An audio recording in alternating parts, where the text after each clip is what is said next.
Welcome into another episode of the Junkyard Dawgcast. I'm your host, Ben Wolk. I'm with my trusted colleague, Jordan Hill, for a very special signing day edition of the Junkyard Dawgcast. This is going to be a little bit different of an episode than I think we're accustomed to doing, and I think that everyone listening to this will enjoy, many of the changes that we're going to make to this show. Because it's signing day, we wanted to try and get some more than just mine and Jordan's voices into this show. So I don't want to make any promises off the top of the show, just because I don't want to make any signing day. It's a bad day for making promises that you might get wrong. So we are expecting to have some Georgia signees on the show at some point during the day. I'm not going to name drop any of them yet, but I will say if the ones that have confirmed to me that they're going to be on, in fact, come on, it's going to be a fantastic show. Just to lay a little bit of the groundwork, there might be some discombobulation with this episode because we're doing something a little different than we normally do. We are bringing in more people than we normally bring on. So if we have any technological issues or logistical issues, Jordan and I will handle it like the best pros that we can be. But I just wanted to put that out there as well so that everyone listening doesn't get, frustrated with us as we might be hopping around from thing to thing. If you're watching this live, it's possible that there is some signing day news that still happens at some point during the course of this show. We're not entirely sure exactly how long this show is going to run, but I think, 2 hours is probably a safe bet. And there are some signatures that are still out there that Georgia's waiting on. So there's a possibility that some things happen there. If something else randomly happens, I'm sure that Jordan will hop in and let us know that as well. When we don't have guests on, we'll be talking a little bit about the signing class, the wins, the losses of the day, what's still to come, because Georgia is likely not done with its signing class just yet. And then we'll talk a little bit about where Georgia falls nationally as well. But before we get into any of that, Jordan, you've been around for actually more Georgia signing days than I have. I'm curious, just what has the day been like on your end? I think on the whole, it's been fairly calm. I feel like we had that 1 hour basically where things kind of got a little sideways, but I think on the whole, Georgia's pretty happy with how this class has come together. Again, we're recording this right after 4 p.m. Eastern time on Wednesday. So you may be hearing this and some other things might have happened by the time in between when we recorded this and when you're listening. But I mean, Georgia's got the number 2 class in the country just behind Texas. I think at this point, Georgia's got 23 signees. A few other guys we're still waiting on. And then obviously Justice Terry on Friday. So, there's guys that I think Georgia wish it could have signed, and I think that's normal for it. Even the number 1 class in the country every year always says, man, I wish we would have got this guy, or I wish we could have pulled this guy, got this guy to flip.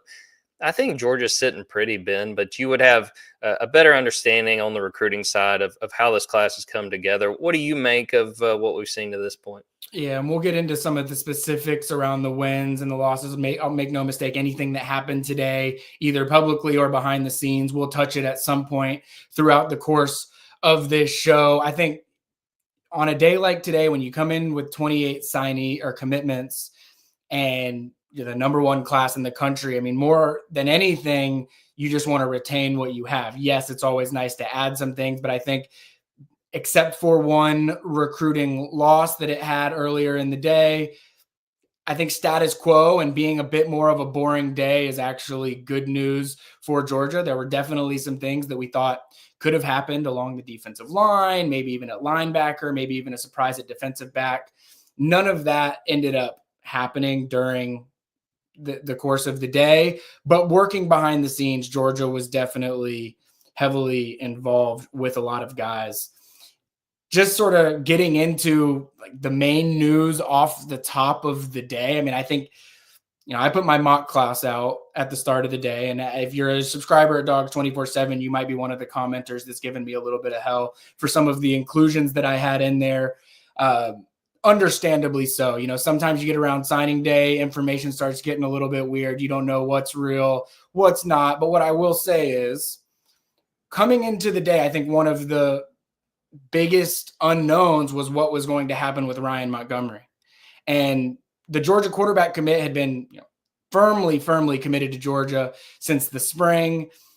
And it really was not something that was even on my radar as, hey, there's other teams coming to take a shot at him. I think I posted my mock class around 7 or 8 o'clock last night.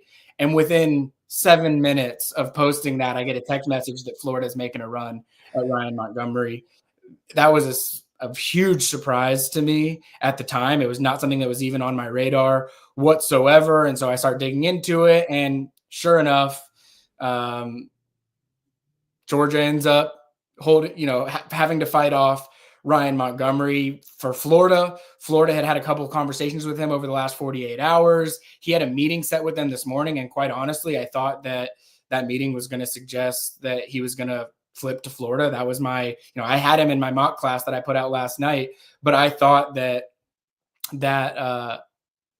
meeting this morning was probably going to be all she wrote for Georgia and Ryan Montgomery. But instead, he was letting Florida know, hey, I'm sticking with Georgia. He announced that pretty early in the day, even though he had a late afternoon signing. He ended up announcing it early in the day. Georgia puts the notification out there that he had committed or that he had signed as well. And that put to rest of what could have been another weird end of cycle quarterback recruitment. Jordan, what was your viewpoint on that one?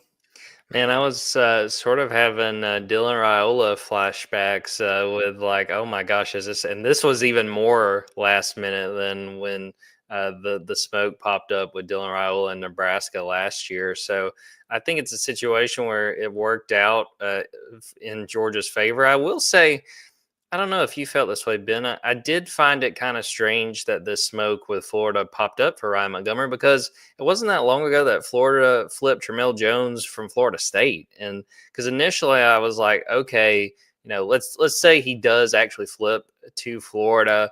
Okay, maybe that's, quicker playing time. I don't know. They got DJ Lagway. And then I go, wait a minute, they already have a quarterback in this class. So I think it worked out, sincerely, I think it worked out best for Ryan Montgomery that he came to Georgia, that he stuck with his commitment, because I think that sets up well.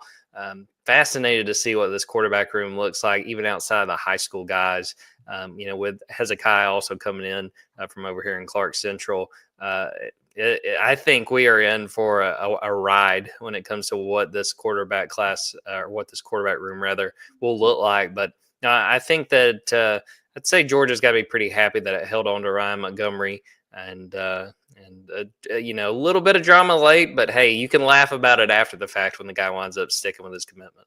Well, and that's the thing I would say about this as well. And this wasn't the theme of the day because there were plenty of flips nationally. Georgia even had one within its own class, away from its class, that we'll talk about a little bit more. But I think coming into the day, there were a lot of names on the Georgia radar: Ryan Montgomery, Jeremiah McLeod, Kevin Wynn, Tavion Wallace, where there was a sense of, hey, something could be happening here. Georgia could be getting involved. Maybe somebody else is getting involved with a Georgia commit. And by and large, it was a status quo type of day. Things stayed the way that they were. And we'll talk about some of those losses as well as we get on. But I just, I think that these types of conversations where things are going weird, right before signing day, there's conversations going on all over the place, and you'll hear it late. It's sort of a, boring recruiting cliche, but like you'll see a post on his message board. I've probably been guilty of it in the past, or you say something when you're on a show like this that is like, hey, they're communicating with them late. Well, of course they're communicating with them late. It would be irresponsible of Florida, who has just confirmed their head coach and has gotten, a realignment of their collective that is proving to be very helpful for them at the end of this cycle. There's relationships there that Florida had with a bunch of people that didn't think that Florida was going to be, retaining its head coach. And when they do, I think that because of those relationships, everyone's going to be having these conversations. Georgia's going to be talking to Kevin Wynn. Georgia's going to be talking to Jeremiah McLeod. I mean, even, people that we might have on this show potentially. I mean, Isaiah Gibson is getting recruited by Michigan really, really late in his recruitment, and I think was doing a fantastic troll job of them as well online in the process. But, any top program that has relationships with these guys and has some NIL backing to be able to work with late in the cycle, they're going to be having these conversations. And a recruit or their families would not be doing their due diligence if they didn't have those conversations. And so I think it's really important to call that out. Like, just because Ryan Montgomery's having conversations with folks late in the process is not an indicator of whether he's wavering or whether he's not. The thing that I always come back to, Ben, with that, especially when you're looking at it from the coaching staff side, all they can do is tell you no. You know what I mean? Like, you reach out to a guy, he could be 110% committed. Just check. Just make a call, see what they say. Again, nothing ventured, nothing gained. You know, you go out there and just see if maybe you can get them to second think.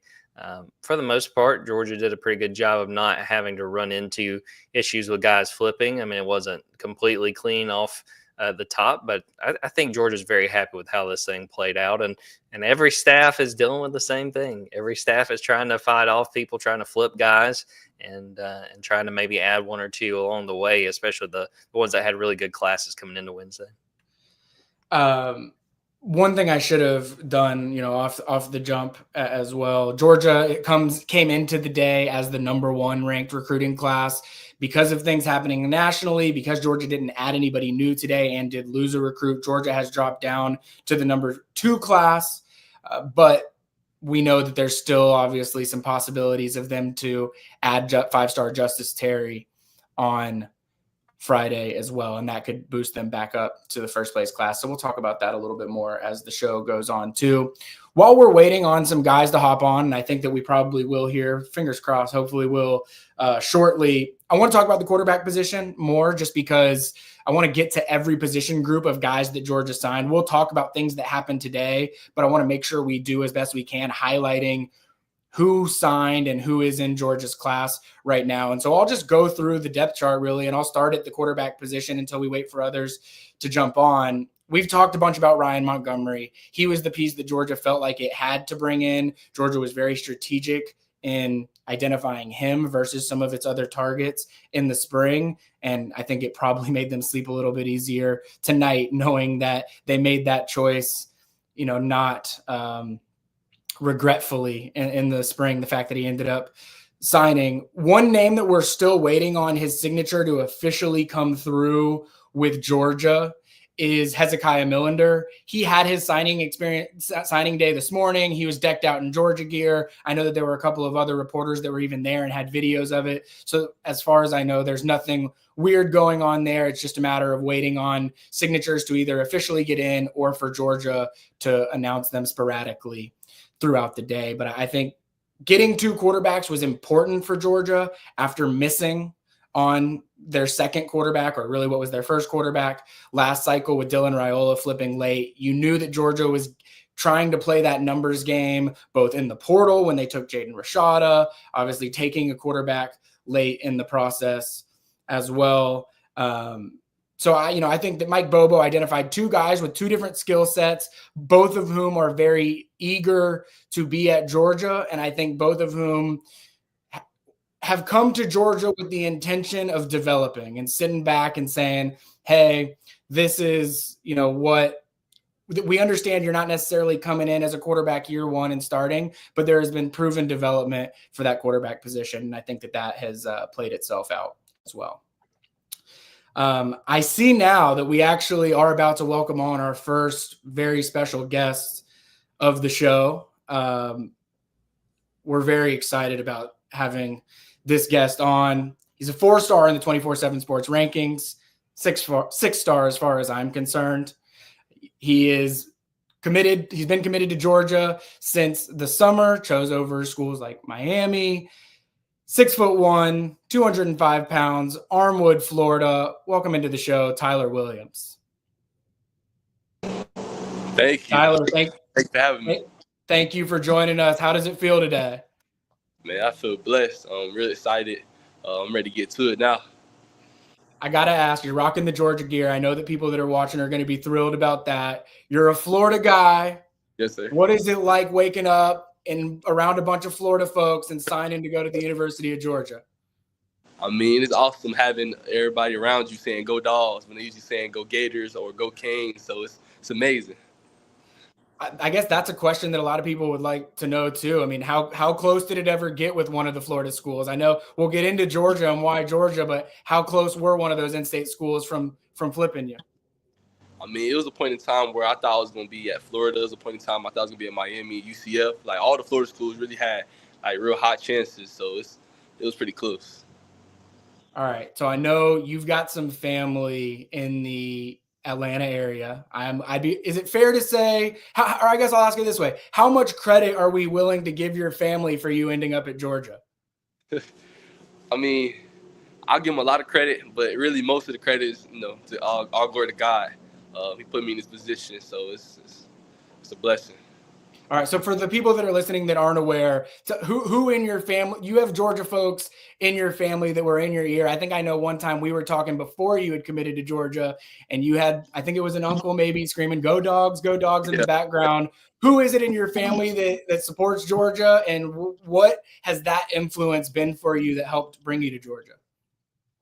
So my uncle and I'm real close. I have a big blended family. So my stepdad, he's from Atlanta. So that whole side, like they're all in Atlanta, and they all just been influencing me and telling me it's the right decision. And as much I listen to what they say, really they all told me that to go with what I felt was best, and it just happened to be that this is what's best. When was the moment for you that you knew it was Georgia in your heart of hearts? So probably June 25th, around like 3 a.m. So I remember I just was in bed. I couldn't go to sleep. I was just up thinking about it. I was like, I knew I had to make decisions soon, and a lot of teams were still coming at me pretty hard. And I just got back from my OV to Georgia, and I'm just like, it just feels so right. It's no point of just wasting any more time. Just make it official because it's the right thing. Tyler, hey, Jordan Hill here. First off, congratulations on signing today. I know a lot of people are excited about this receiver class for Georgia. Have you gotten a chance to know some of these other receivers you're coming in with, the guys that you'll be playing with out wide as freshmen next year? I've got to know them a little bit. Still obviously got a lot to learn about each of them, but I know that they all can play, and it's going to be fun having just the different type of talents in the same room. It's going to be real dangerous. You mentioned those different talents, and I think that we might have some of your highlights to pull up as well to share with the people watching. Describe yourself as a wide receiver. What do you bring to this Georgia offense? How do you see Georgia deploying you in their offensive scheme? I like to call myself a do-it-all. I can catch a small hitch, and I can take it as far as I need to. I can run past the DB, get a deep ball. I catch screens. I do it all, really. I block. Like, I just like to say that whatever coach tell me to do, then that's what I need to do. At Georgia, I just need y'all to be ready for a lot of touchdowns. That's like my main thing. I'm gonna score a lot of touchdowns in any way I can. Special teams, I can do it. Playing receiver, they can move me wherever. I'm a block. I'm a very unselfish player, so I'm really just ready to do everything. Tyler, sorry, Jordan, go ahead. Sorry, Ben. Tyler, I'll pull up your highlights here in a second for the folks watching and can watch. But is there a player, a receiver in the NFL or in college that you look to and you say, man, I want to play like that guy. I want to have a skill set that sort of is like this guy? I mean, it might be a little cliche, but obviously George Pickens, you can't go wrong. He catches everything. He's just what people say, a menace. He's really just a force on the field that when he steps in front of the DB, his mindset is, I'm going to kill. My favorite receiver of all time is actually Julio Jones, and when I talked to him, that's actually what he told me. Every time he lined up on the field, make the DB quit. So I'll say I want to be like Julio, George Pickens, A.J. Brown, those bigger physical receivers. I feel like that's the best way to play because a lot of those DBs don't like that. I will note, anyone that's watching live, if you want to throw a question in the chat as well, we might throw a fan question at Tyler as well, but when we hop off here. But I want to ask about James Coley. I know that he played an integral role in you ultimately choosing Georgia. He has some Florida ties. I know that he recruits that area really well. What was it about James Coley that made you realize, all right, Georgia's the spot for me? I like somebody who's real upfront with me, who's not going to just put on his poker face Like he tells me exactly how it is. He gives it to me straight. He knows what he's talking about. He's real wise. He has like a track record of obviously proven track record, and I trust him. And so everything he's told me has been true. And so it's just a perfect fit to me. When did you know him? I should know the answer to this. Did you know him prior to him getting to Georgia, or did you build that relationship with him through Georgia? Yeah, I knew him from recruiting me when he was obviously at South Carolina, and other schools. But it got way stronger when he came to Georgia. It just we both got into a better position, and it just worked perfectly. I'm curious. I want this to be a positive interview. So I don't want it to feel like it's not, but I know negative recruiting goes on in the game. And I know that as a receiver, I'm sure you've heard it from coaches everywhere. Georgia doesn't have 1,000-yard receivers. Georgia doesn't, they don't have one, individual receiver that gets everything. What was it that made you not want to listen to those things, or what was it that Georgia explained to you as why Georgia made sense despite some of those negative recruiting tactics I'm sure you got? In my eyes, it's really just I look at it and I hear people say that type of stuff, and I'm the type of person, when I hear certain people say things, my whole thing is I want to prove them wrong. So when people say they don't have a 1,000-yard receiver, why I can't be the first? Like, that's just certain stuff I think about, and it's just like, it just makes me want to do it even more. So that's one of the things, and I just know the creativeness of the offense. It's not about what they're doing wrong. I just feel that with my skill set, when I come in, it's just no room really for me to mess up and for me not to be able to be on that elite level. Jordan, do we got anybody in the chat that would like to ask a question for Tyler? Looking through these, someone asked about current Georgia players. Tyler, is there anyone you've gotten close to through recruiting, guys that are already at Georgia that you've been close with? I mean, really, who started it all off was my OV host, Jacob Hardy. So he started it all off. He's a great guy. He just showed me all the ins and outs. Like, he gave me the real blueprint to it, and that's kind of another moment I felt like, okay, I can like really gel with these guys. There was a lot of different people I was with. Dylan Bell, like all those guys, they're just, you could tell that being around them, like, they're good people. Have you counted down the days officially yet until you enroll at Georgia? Oh yeah, I've been counting down since probably the day I committed. When do you get in? So I'm gonna be going up for bowl practice pretty soon, but the official moving day for me is gonna be January 3rd. Okay. I mean, it's crazy, right? Like, you might be participating in bowl practices for a college football playoff. Like, has it even hit you yet that you're basically, as of today, about to be a college football player? Oh yeah, it's still hitting me as we speak, but I'm really just excited to get to it. It's gonna be fun to be able to practice, and then, if I gotta do what I gotta do, scout team, just help the players. Like, my whole thing is winning. We're gonna win a national championship this year, and I truly believe that. Awesome. Well, Tyler, we really appreciate you coming on the show. Jordan, I didn't know if you had anything else for him, but Tyler, we really appreciate you coming on. Congratulations. I know that, I got the opportunity to talk with you, the day that you committed, seeing it through. Very cool experience to be able to see you see out your dream. So congratulations, first and foremost. I appreciate you all. Go Dawgs. Thanks, Tyler. Yes, sir. Well, Ben, do we want to watch a couple highlights of Tyler? I didn't know if we want to do it while he was on. It kind of felt kind of weird, like watching yourself do an interview or something. But do you want me to run the clip for some folks? Yeah, absolutely. Run some Tyler Williams clips, and we'll talk just generally about the wide receiver position. I mean, I'll start with Tyler since we just got off with talking with him. I mean, this guy's 6'1", 6'2", 205 pounds. He is everything you want from a prototype at wide receiver. I've talked with his high school coach on several occasions, and the word that always comes up when he's talking about Tyler is special. He thinks that he is just as special of a wide receiver as he's ever coached. Tyler mentioned it. I'm a playmaker. I can do all sorts of different things. He's absolutely right. He can block. He can run every single route in the route tree. He's got great hands.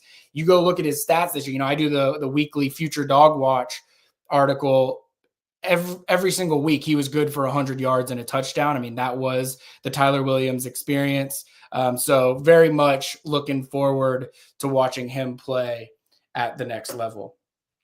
Aside from Tyler in this class, I mean, this is as good of a Georgia wide receiver group as I feel like they've brought in the Kirby Smart era. That might be a slight exaggeration because I wasn't around for every single class in the Kirby Smart era, but James Coley knows how to flip a roster. When he was brought in with one very clear objective, and that was improve the talent at the wide receiver position. He did that with Tyler Williams. He did that with Talon Taylor, who is going to be fringe 5-star at 24/7 Sports. He is a 5-star at some other recruiting services as well. You've got Thomas Blackshear, who is among the best one-on-one players at the wide receiver position there has been this cycle. I had heard last night from Thomas and his coach that he might not sign today. He wound up signing today, and I think that was, huge for Georgia to be able to secure him. Landon Roldan from nearby North Oconee. He's another guy with extreme speed at the wide receiver position. And then you can't talk about wide receivers without bringing up CJ Wiley, the 4-star from the state of Georgia, 6'4", 210 pounds, probably depending on which day you're weighing him in at, runs a 10-500 meter dash. I mean, as fast as any of these little guys that Georgia is recruiting as well. And for Georgia to bring in all 5 of them, Tyler mentioned it while he was on, they all had entirely different skill sets to one another. And I think that's what's so appealing. There's not one of them that I look at and say, you're this guy and you're that guy and you're kind of the same as it. That's not how it is. These are 5 different weapons that Georgia is going to be able to use in 5 different ways. What do you think about the receivers, Jordan? Well, I think you hit on the biggest thing. I think it's so smart, and you typically see this with a class, to get guys of different skill sets because, we're really excited about these guys, but that they're not all going to hit. There's going to be guys that break out, and there's going to be guys that, it doesn't quite click for, but you really kind of cast a wide net. I think James Coley's done a fantastic job with this class, and they knew that this was going to be one of the top priorities in the 2025 cycle. We have got to reload at receiver. We know we're losing a lot at receiver. I think he did a fantastic job. I'm excited really about all these guys. I think they all bring a little something different to the table. Hoping maybe we'll hear from at least one other receiver maybe this afternoon. We'll see what winds up happening. But I think that, really excited about all those guys. And man, I loved it. Just enjoyed listening to talk to Tyler there. I mean, I think you could tell he's really excited about this opportunity. If he's going to look up to George Pickens, man, I'm excited. I want to see what that winds up looking like on the field. Yeah, well, I'll say Tyler was a guy that I didn't know very well prior to him taking that official visit. I mean, Georgia's wide receiver recruiting took a little bit to take shape. If you remember, that week that Tyler Williams committed was wild because he mentioned it June 25th. It was the morning that he ended up deciding. That was the same day that CJ Wiley committed to Florida State the first time around. And then 2 days later, Landon Roldan commits to Georgia. So the 25th, 26th, I think was the day that Tyler made it public. And then the 27th, it was a chaotic few days for James Coley during that month of June. And then now looking back at it, he was able to reel all 3 of those guys in on signing day. So Tyler's someone that I think has a chance to be a fan favorite from his play on the field. I think that you saw just from, how he was interviewing with us and, conversations he was having with us. He's probably going to be someone that Kirby Smart will trust to put up at the podium sooner than most. But this is I know that what a receiver position is something that people clamor for over and over. I know we've gotten the question a million times. Why can't Georgia get that elite, one-of-one, the Ryan Williams, the Jeremiah Smith, whatever? I think that there's a few guys in this class that when you're looking at it 3 or 4 years from now, you are not going to be complaining about where they were ranked or what their recruiting profile was or who was recruiting them, because you're going to see the productivity that they had on the field. And I think that that's going to show up in a really, really big way. All right. We've got the guests are flowing in. We've got another big one coming in right now that I'm super excited about. He's listed as a 4-star on the 24/7 Sports rankings, newly 4-star actually, but like I said to Tyler, he's a 6-star as far as I'm concerned. 6'2", 215 pounds, out of Marietta High School in the state of Georgia. We'd like to welcome onto the show Anthony Crua. What's up, y'all? How y'all doing? Now, would you prefer AJ or Anthony for the people? AJ. All right, we'll go with AJ. I know we've talked a bunch, over the last few months, last few weeks, even earlier today, just about how things have gone for you. But to finally be here, it's signing day. You got to put your name on the paper and send it in. What was the feeling like for you finally seeing through this dream? Like a dream come true, honestly. I've been always wanting to go to Georgia since like my freshman year. Has always been top of my list. Just getting it done today. Just another step, another chapter in my life, ready to work again. You mentioned that, like, you always knew it was Georgia. It was always the dream. Like, how far back would you say that dream goes? Freshman year for sure. It's like 2020. So I got to ask, as you know, a lot of folks listening to this know you were committed to North Carolina for a really long time. Georgia never wavered. Glenn Schumann, obviously was recruiting you, as hard as anyone. And that's what ultimately landed the commitment and now signing. What was it about Georgia after committing to North Carolina that enabled you to say, all right, this is my dream. This is where I wanted to be? So I really think I jumped the gun committing to North Carolina around like April. And I didn't get a UGA offer until late May. So, yeah, that just struck my recruitment process for sure. And then me and Coach Shu building a relationship, me getting to know him on and off the field. Great coach. He produced linebackers in the league right now. So it's always a good look. All right, take me back to that. So you're committed to UNC. You get the offer from Georgia. It's been your dream to go to Georgia. What was that day like when Coach Shu actually calls you and lets you know you have an offer to Georgia? It was chill, I try to brush it off, be like, okay, I made a decision. I'm gonna stick with my decision. But me and him building a relationship, he really changed my mind, especially people around him too. When was that turning point? Like, when would you say you got to the point where it's like, okay, this is my dream and this is where in my heart I feel like I want to be, to the point where it's like, okay, this is where I'm actually going to be? I got to say after the OV. What was it about the official visit? Just the energy, the passion I see in their eyes, you can really tell they really mean everything they say. And then just me getting to talk to Kirby a little bit more, getting to know him. And then, just the people there around, the players coming in. I got to talk to some of the commissions already. That signed today, actually. That was pretty cool. Thanks, AJ, Jordan Hill here. Congratulations on signing. I wanted to ask you, you look at inside linebacker every year at Georgia. It is so full of talent. How excited are you just for the competition you're going to be going up against every single day with these other guys? So excited, Without competition, you can't get any better, honestly. And then me playing against one of the best old lines and then slot receivers is going to be a big thing. I'm just going to get better every single day, 1% better.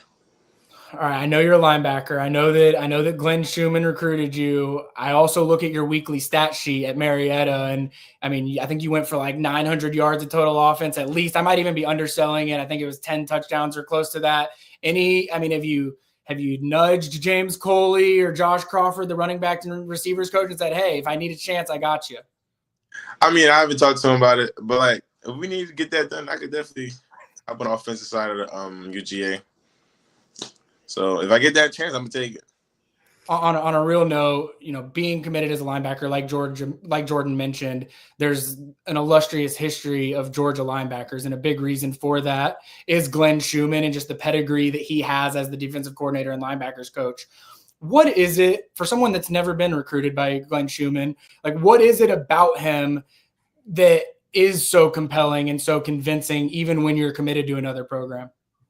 Definitely the way he talked. He talked very confident of himself and the people around him. He's a great role model, of course. He has 3 kids. Love seeing. He always talked about his family, which I love. I'm very big on family.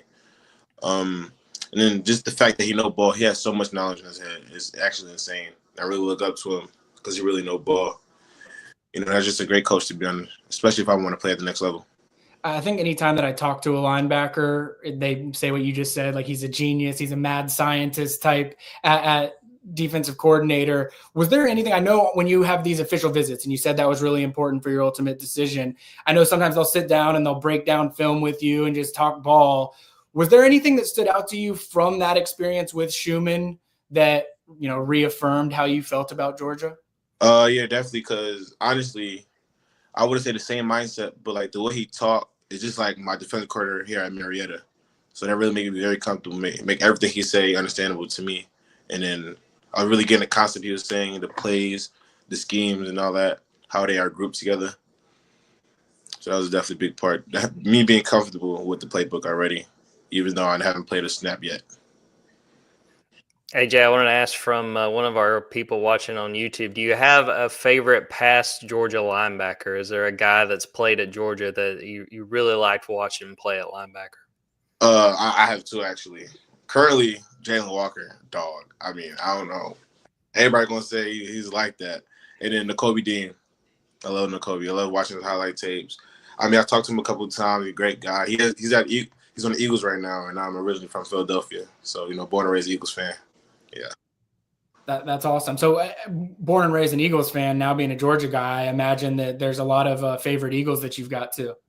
Hmm. Who outside of Nakobe Dean, anyone in particular that you like watching for the Eagles? I love Josh Sweat. My coach, my D-line coach at Marietta right now, coached him in Virginia. So we talked about him a lot. We watched him film, break him down. So like my pass rush can always get better. So seeing him, I love DeJean Cooper. He's been snapping lately. Definitely a person to watch now. And then, of course, Saquon Barkley and Jalen Hurts, the duo of the offense. I think it should be a good postseason for you as an Eagles fan. Yeah. All right. So I know you mentioned earlier, like you got a chance to build some relationships with other guys that were committed to Georgia once you got on that official visit and took some visits.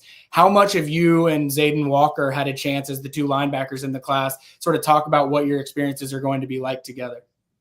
We haven't talked about us being there yet. We just trying to get to know each other because we're both coming in there new as linebackers because we're going to see each other a lot, be around each other, compete against each other. So, we just working our way up into that side. The last question that I'll have, and Jordan, if you have anything else as well, feel free to jump in. But, you mentioned there Jalen Walker. I know when people, they see Jalen Walker, they say, all right, this is a guy that could stand on the edge and rush the passer. This is a guy that can play true middle linebacker. Correct me if I'm wrong. It feels like there are elements of that to your game as well. How do you see yourself fitting in or projecting into this Georgia defense? Yeah, definitely the same role as Jalen, of course. Third down situations, I can rush the passer, but then I also have pretty good pass coverage. So here and there, definitely move me around and be versatile in my playbook. I got a little bag. So let me use it. Awesome. I wanted to ask AJ, looking at some of the graphics they put out on social media today, said one of your hobbies is making TikToks. What are we doing on TikTok? What do we got on there? No, I don't know. I just enjoy TikTok. I grew up on Musically, actually. Doing a little dancing here and there. So it just never left me.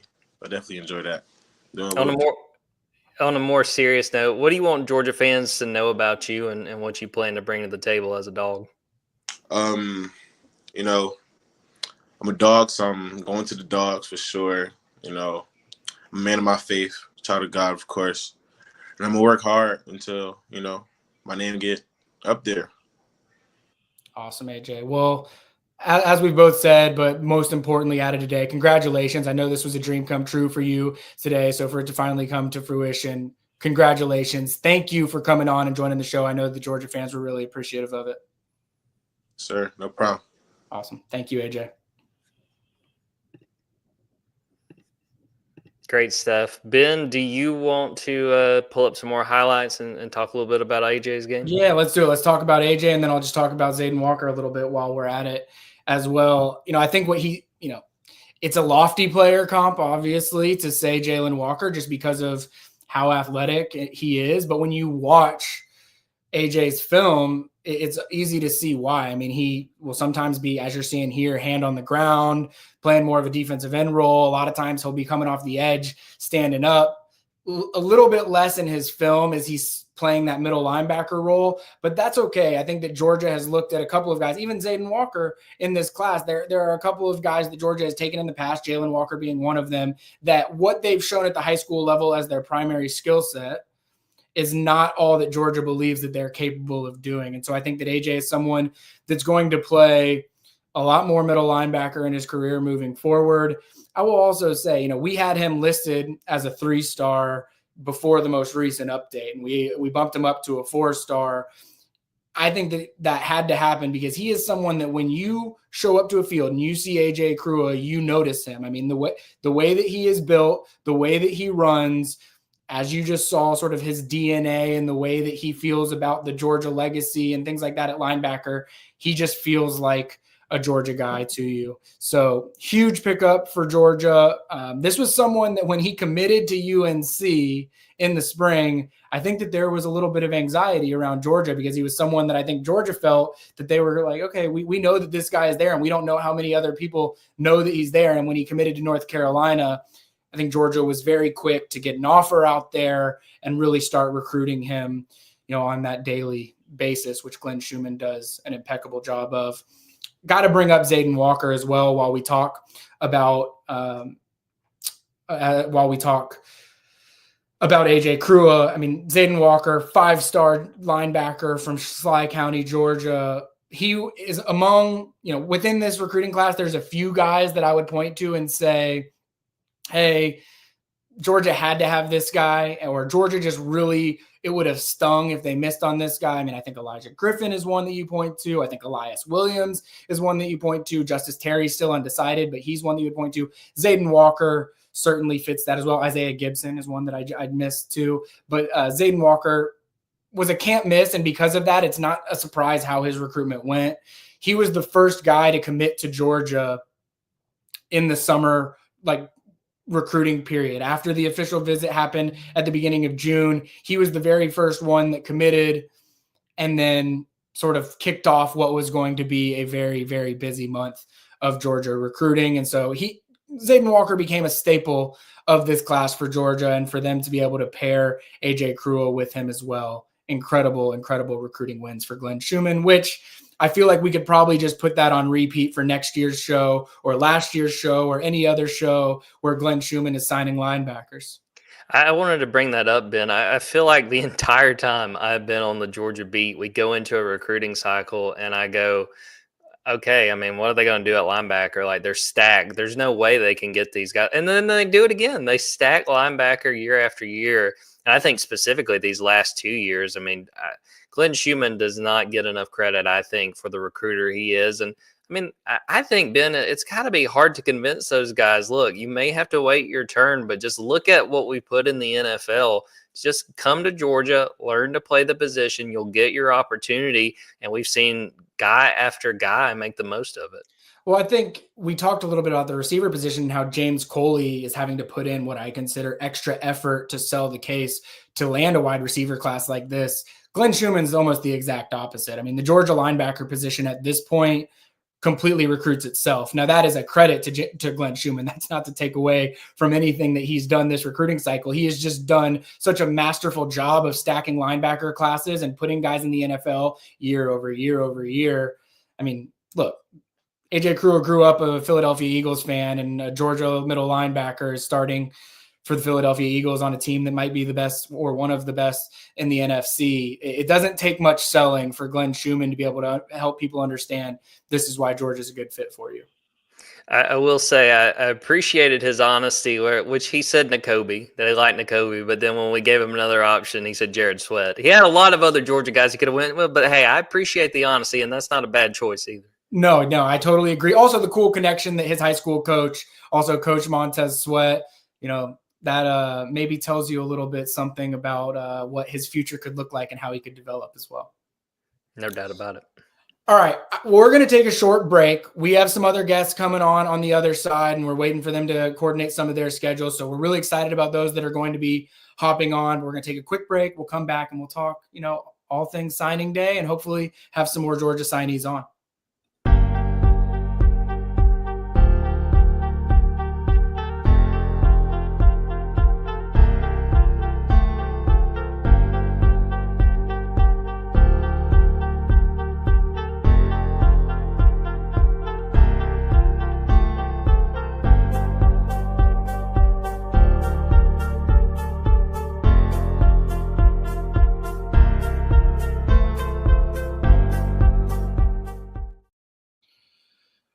All right, y'all. We've already talked about, Ryan Montgomery, which I considered a big win for Georgia for the day. Just holding on to him, making sure it would have been bad news if 2 cycles in a row Georgia lost one of its 2 quarterbacks the week of signing day. So that was a huge win. It's not what I would consider the only, big win of the day, even though Georgia didn't have any new additions. I think, any time that you come into the day with 4 5-stars committed, you want to make sure that you retain those 4 5-stars. Elijah Griffin, I'm told, I think was maybe, even though he got announced later in the day, I think he might have been the first signature that came through this morning. So he was ready and eager to jump into Georgia's recruiting class. You had Elias Williams, has been committed to Georgia forever. And for Elias Williams, a guy that, could have probably gotten some really big time NIL deals from some of the other schools that were chasing after him. He really never entertained any of it. Georgia closed that thing down during the summer and essentially said, like, hey, we need you in this class. You are a key component to this 2025 group. Please don't leave us. And Elias Williams never really considered it. From that moment forward, he came out publicly and said, I'm shutting my recruitment down. I am all Georgia. There were some other schools, Miami, Florida State. They kind of tried to come in late and make it interesting, but he was really just not having anything of that. Isaiah Gibson, we've already talked about. Michigan came in late, but we know how crazy that recruitment got the entire year long. I mean, he commits to USC when you think that he's trending towards Georgia. He ends up flipping from USC back to Georgia during the summer. A few other programs, were coming after him. Ohio State, Tennessee. Isaiah has said to me multiple times, like, the way that other programs talked about Georgia made it very clear to me that Georgia was the right choice. So it was a big day from that standpoint to hold on to all of your 5-stars when that wasn't necessarily guaranteed to be the case. And I think that Gibson was probably, the number one fear or, concern that Georgia had, just because Michigan has been making a lot of significant moves late. They made a huge quarterback flip from LSU earlier in the month or late last month.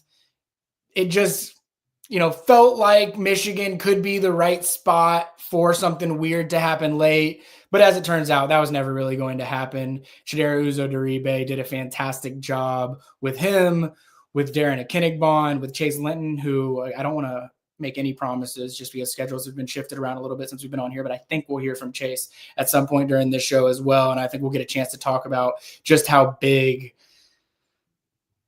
that Chidera Uzo-Diribe was for edge rusher recruiting this cycle.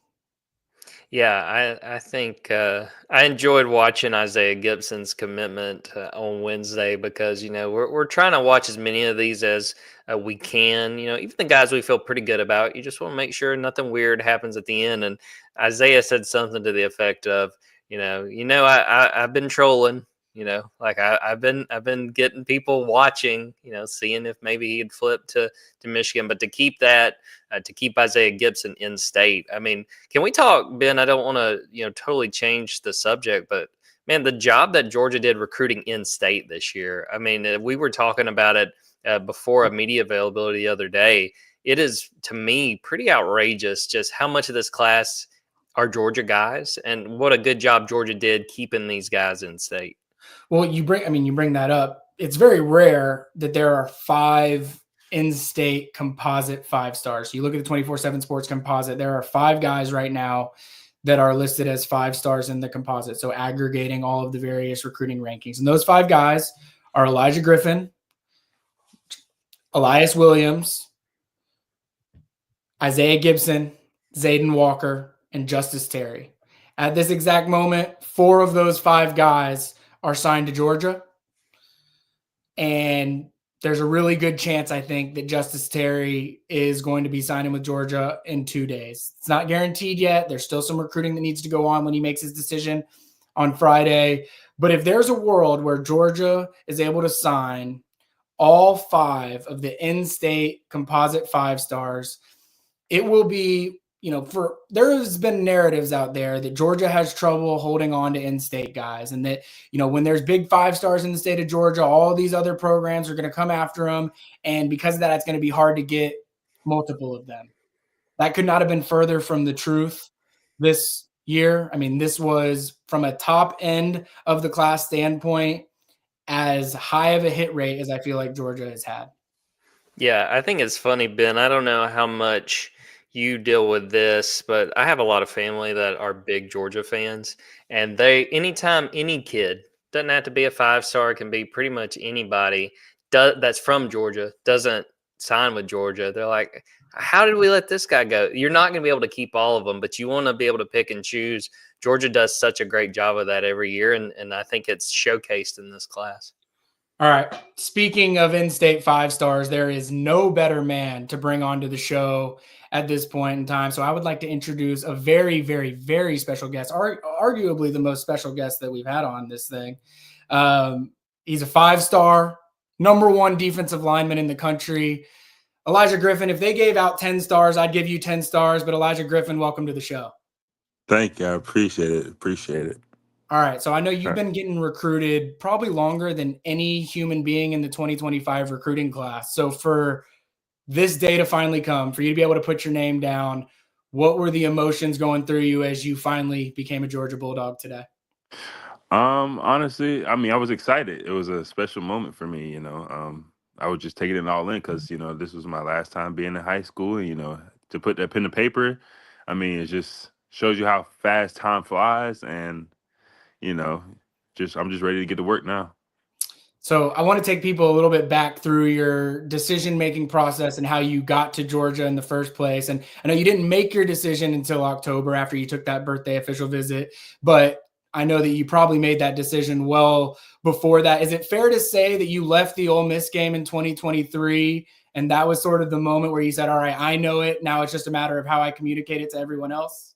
Yes, sir. I would probably say that's probably the time I was like, was like knowingly that this was the place to be. Probably, yes. That was probably the time when I knew. All right. So I want you to tell that story a little bit. So you leave that Ole Miss game. Right. You start working. You pull out a notepad, you pull out the pen, you start working on something that you want to relay to Georgia coaches. Like, tell everybody the story of when you leave that Ole Miss game before the next time that you talk to coaches and sort of what happened when you met with coaches in January. So basically, I went to the Ole Miss game, obviously, and then I believe it was a night game. And like overnight, I was just thinking. I went out with the players afterwards, and just being around those guys and seeing that in action against a really good team last year with Georgia and Ole Miss. Just seeing those guys go to battle and how they do their day-to-day things, like whatever that may be, just seeing that in action and how I could relate to that and how I could relate to them. I was like, no, there's no way, or there's no reason why I wouldn't come here and not be and have an impact, if that makes sense. And I just betted on myself and trusted my heart, and I'm more than satisfied with my decision. And going to January, I basically told the coaches, it was Coach Schumann and Coach Smart, I'll never forget. They flew up on a helicopter and they came into the office, and whatever, we just sat down, chopped it up or whatever. And I was ready to make that decision because I just felt in my heart at the time, and I didn't want anybody else to know. I just wanted to keep it between Georgia, between me and Coach Smart and Coach Schumann and Coach Scott, because I didn't want it to reach a certain what am I looking for? Like Yeah, you the don't want me putting social. in crystal ball picks. I know how. Right. Yes, sir. So, I just didn't want to get it out there until I was fully ready, So I took all my OVs after that, and I was locked in all the way. I was just taking free trips, really, to be honest. All right. So, do you remember like what the date was that you told Georgia coaches it was Georgia? In January, I have it in my notes. It's saved in my notes. I Well, have to go look. the reason I ask is because it was sometime mid-January. I was there at the end of January. I came down to see you. I think it was April 22nd, July 2nd, September 5th. I went back and looked at my notes to see, was there any moment during that you were about considered, I'm gonna tell Ben that I'm silently committed to Georgia? Did that cross your mind at all? It did actually. It did. But it just never came across my mind. I don't think. I think I just waited it out a little bit longer. But no, it really didn't cross my mind, really.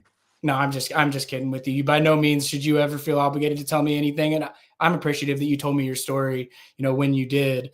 All right. Everyone wants to know. I mean, you're listed as the number one defensive lineman in the country. You're Georgia's highest ranked commitment signee now. I need to stop saying commitment. You're a signee. What does being the leader, I don't want to say you're the leader of the class or anything like that, but being the guy that Georgia knew they could not miss in this recruiting cycle, how important was it for you to sort of fulfill that role in this Georgia class? It means a lot. It's very special, to be held up to that standard. A lot of people are going to expect me, to come up and show out, and I mean, that's to be held at that standard. It means a lot to me, So I have a lot on my shoulders, and I believe that I can carry it well. As long as I remain to stay focused and remain humble and keep God first. And I mean, the sky's the limit. So I just want to keep my head down. Like as soon as January gets here, I just want to start learning the playbook, get that down, and just work my way up to being a freshman All-American and staying healthy, keep taking care of my body. Just doing the little things right, because that leads up to the big things. So that's all I want to do is just stay focused. Elijah, congratulations on signing today. I wanted to ask you about Trey Scott. What has it been like getting to know Coach Scott, and what does it mean to you to just see the talent that Georgia has sent from the defensive line to the NFL probably these last 6-7 years? It's crazy. Coach Scott, he's done a tremendous job in creating that D line and just coaching them well. I mean, Jalen Carter is killing it in the league right now. Probably defensive player of the year, and as of right now still. I mean, he should have got defensive rookie of the year last year. But seeing all those D linemen grow up, Devontae White, Trayvon Walker, even Zion Logue, all those guys that he's coached and developed in their own certain aspect. It means a lot to me because Coach Scott, he's never changed. Like he's never changed since the 8th grade, since the first time I met him. He always told me just to remain, just do me. And he's going to give his best and I'm going to give my best. So, I mean, we're going to take over the SEC, and that's what we plan on doing. So when Georgia sent out the hey, Elijah Griffin is signed on social media today, I saw that there were some fun facts about you, and two things stood out to me. One, I saw that one of your hobbies is boxing and MMA. Has anyone ever been stupid enough to get into a ring with you? No, not yet, at least. Not yet. But, I would love to, get in a ring with anybody.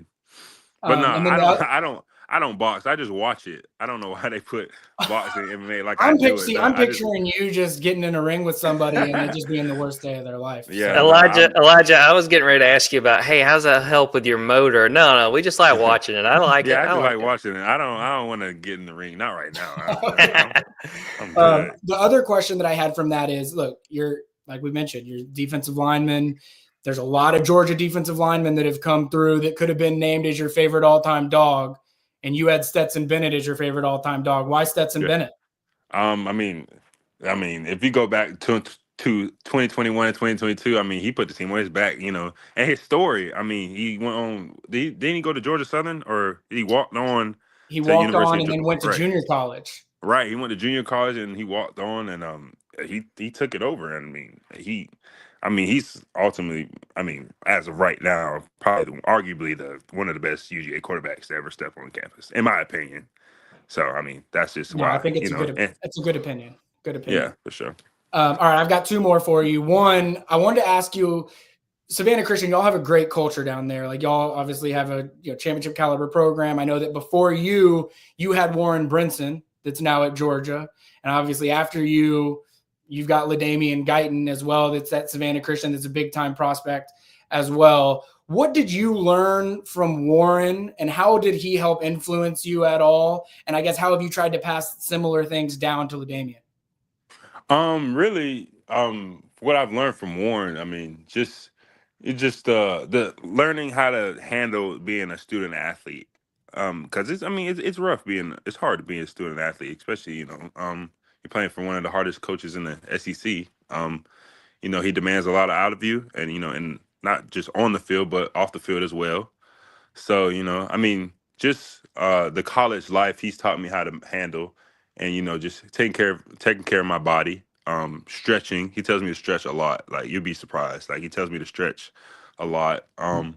And just making sure I just do the little things, go into class, being on time, because you need to be on time. So, that's all he tells me, really. And really with LaDamian, I just want to just help him just to remain focused, and because he has all the potential in the world. I mean, he's insane. He's literally insane. So, I just want him to remain focused and just keep being positive.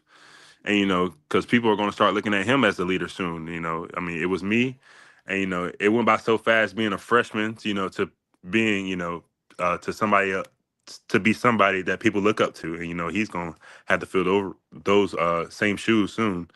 So, I just want him to just to do the right thing, and, whatever he wants to do. And I just want him to be happy. And, that's all. For sure. All right, this will be my last one, and you knew this one was coming because I've asked it to you before.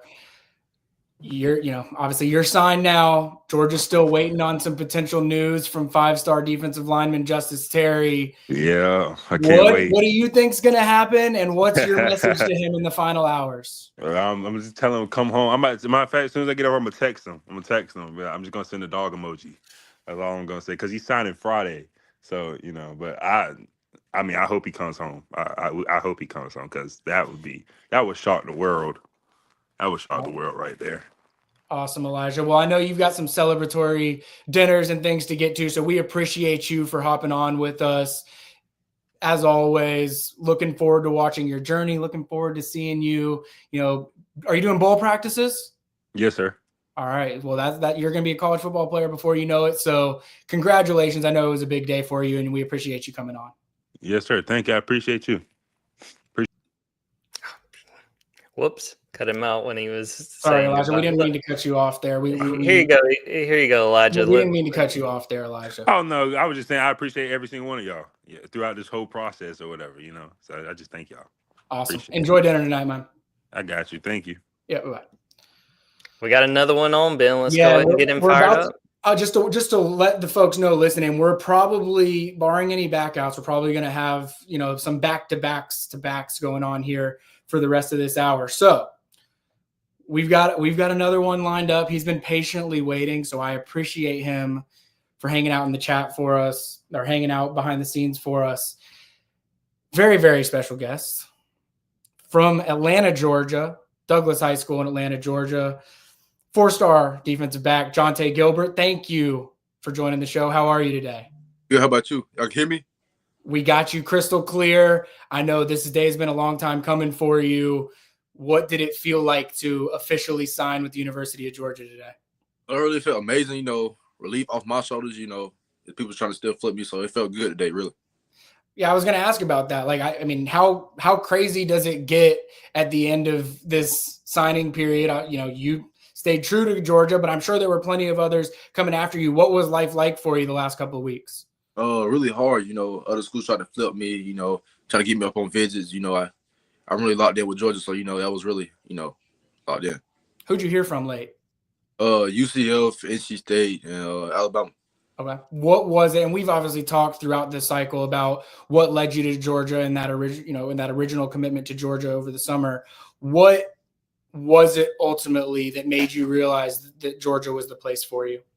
I took that last visit before I went to the dead period. I want to say that the last week of July, it felt like really home to me for real. So, really get talking with the guys, other recruits and the coaching staff. That was really good for me. Take people behind the scenes. Was that cookout that they have at the end of July? Take people behind the scenes on that. What goes on that recruiting visit that was so compelling for you? Really, just getting bundled with other recruits, talking to them guys, really, that was really fun for me. I really don't talk like that. So, really just getting the bump with them guys, really. Jonte, congratulations on signing today. When you look at following Georgia football, are there DBs that you've really followed closely, guys that you're like, hey, when I get to Georgia, I want to play like this guy? This year, really just talking with Dylan. Coach Dante, he want to play the boundary corner, really just getting his feel and looking at him this past season. So, it was good. I wanted to ask about Dante Williams. He's one of the newer guys to the staff. I know that he played a really important role, and you hopping on. We were going to have Jalen Morgan on as well, but I realized he's in Central Time, so I messed up the time zones with that on him. So we're going to have you all on together, but we've got Dominic Kelly coming on later in the show as well. And I know that Dante Williams played a key role in all three of your recruitments. What was it about him that made you feel as strongly as you did about Georgia in the end? I'm very comfortable with Coach Dante. He gonna keep it real with me, 100 with me, regardless of what outcome is. Really, he been recruiting me since 10th grade year. He never lied to me. So that relationship with him, we just built a bond over the time period. So that was really good for us. You bring up a good point. Like, I know that before they got to Georgia, you knew Dante Williams, you knew Travaris Robinson. What was their messaging like when they came over and joined Georgia's staff and started recruiting you at Georgia? What was their immediate message to you, knowing that they had pre-existing relationships with you? They knew I could play very good. So, they wanted guys that could play. They got they own guys that know they could play. So, it was really good hearing that from them. I saw today when Georgia put out on social media the fun facts about you and the Instagram reel and things like that of you making plays. One of the fun facts was your all-time favorite dog is Champ Bailey. And I know that a lot of old school Georgia fans that are listening to this are going to be really happy that you chose then. And then they're also going to be saying, how does a guy that's born after 2000 have Champ Bailey as his favorite all-time dog? What's your experiences with Champ Bailey, and why is it that he's your all-time favorite dog? I grew up in a household full of Dawg fans. And all I talk about was Champ Bailey. So, I watched his highlights when I was little, around about 5 years old. So, really just getting to look at him when I was young. So that was really good. Ben, I'd say that's being raised right, if you ask me. Yeah, that is. I would agree with you on that. I know this is a little bit of a loaded question because I know we've talked a bunch. I know that you could play corner, you could play nickel, you could play safety. I know that certain schools have recruited you at different spots in the defensive backfield over the course of time. Tell the Georgia fans, when you get started at Georgia, where are you going to fit in position fit wise, and where do you see yourself, projecting to over the course of time? When I first get there, I'll be a boundary corner. I'm a physical corner. I can fill the alleys with pretty well. Take on blocks, cover very well. Tackle good as well. So that's what they want on the cornerback in Georgia. So that's what they're gonna get. Jonte, I want to mix it up a little bit. We've been showing some highlights, and we've done it after guys have come on. But I'm going to pull up a highlight here. I want you to take a look at of you. I want you to tell me what is going through your mind on a play like this when you get to blitz. We'll get it pulled up here. What's going through your mind on a play like this? You get back there and have a shot at getting to the quarterback. My first time playing nickel position was last year. I got a matchup with the good wide receivers. Ali Dargan, he go to Kennesaw State, run a 10-3. Coach was like, I'm on him the whole week. So really prepared from that. Then he caught me on a blitz that I was, I really don't get blitzes like that. So I was happy to get a blitz. So that was really good for me. He caught a blitz. I was happy to get it. So I had to go. Awesome, Jonte. Well, for starters, as we've said, congratulations to you on a big day. I know that this has been a long time coming for you. I know even when I think it was probably last summer when you were still committed to Ohio State, we were at the Score Atlanta Media Day, and you were like, I don't think that I'm necessarily going to stick with Ohio State, and Georgia's, a team that I'm very interested in. So I know that this is something that's been in your mind as a possibility for a really, really long time. So I'm glad that we got to experience this with you, and also just congratulations more than anything on the big day. Thank you. Jonte, before you get out of here, let us know who you want to thank, who helped you get to this moment and helped you become a Bulldog, all the people in your life that have helped make this possible. I want to thank God first, first and foremost, putting me in the position I am in today. So, I also want to thank my mom, my aunts, my grandma through this long process, this journey. I also want to thank my coaches, Coach Corey, Coach Pritchett, for being there for me and keeping the promises that they made for me over the past 4 years, on my journey. All my teachers, for them helping me through the school building. That's really it. Awesome, Jonte. Well, thank you so much for coming on. Enjoy the rest of your day. When do you enroll? Do you know? Are you doing bowl practices? I'm doing bowl practices, yes. All right. Well, you got a few short weeks left, and chances are that's going to be a pretty big bowl game that you're going to be preparing for. So it should be fun. Sure. Thank you. Awesome. Thank you.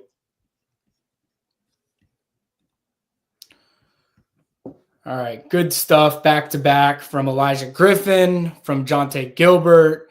I think you're seeing pretty well on this show that you're not just recruited to Georgia because you're a good football player. You obviously have to be a good football player to get recruited to Georgia, but I think that you have to be wired in a certain way to be what I would consider a Georgia guy. And I think that maybe more than anything in this class, you look at the depth of this class, there's just so much of that ability and talent and kind of having that, as corny as it sounds, sort of Bulldog DNA in you that I feel like makes you, a big time recruit for Georgia. What do you think, Jordan?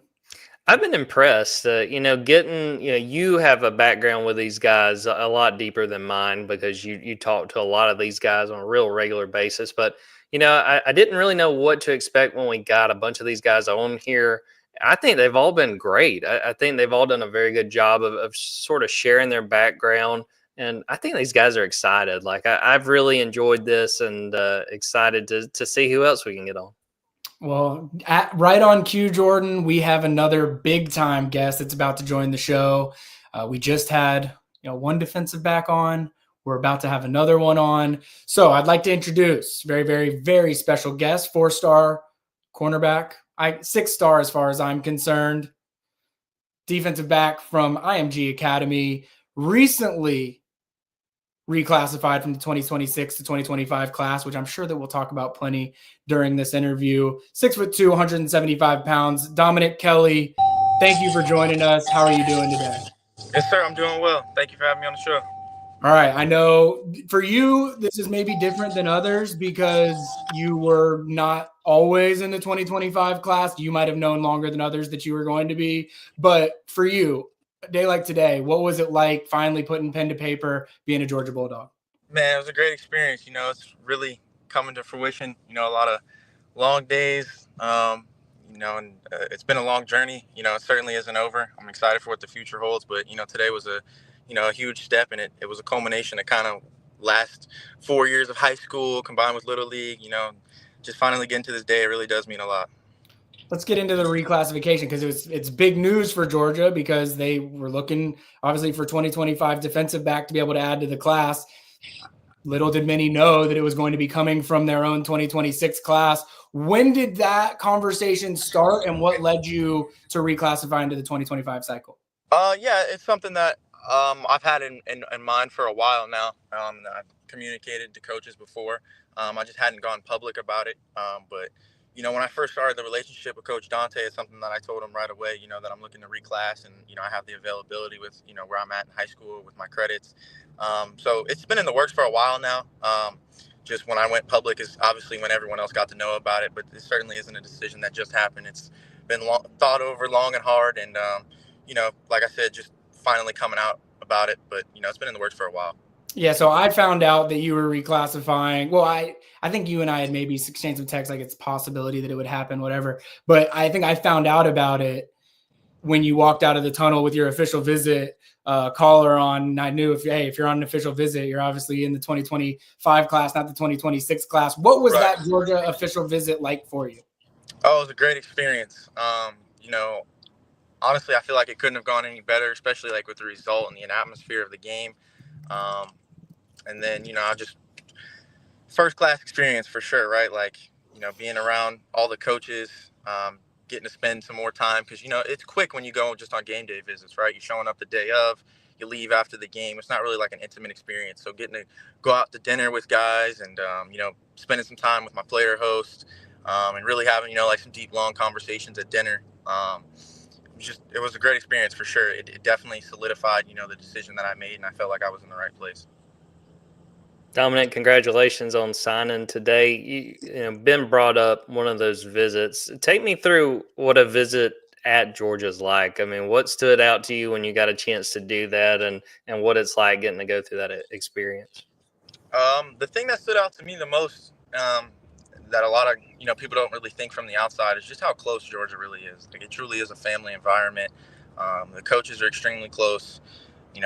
Player personnel, the support staff, everyone. It truly is a family. As much as that word is kind of thrown around, I think it's very true of Georgia.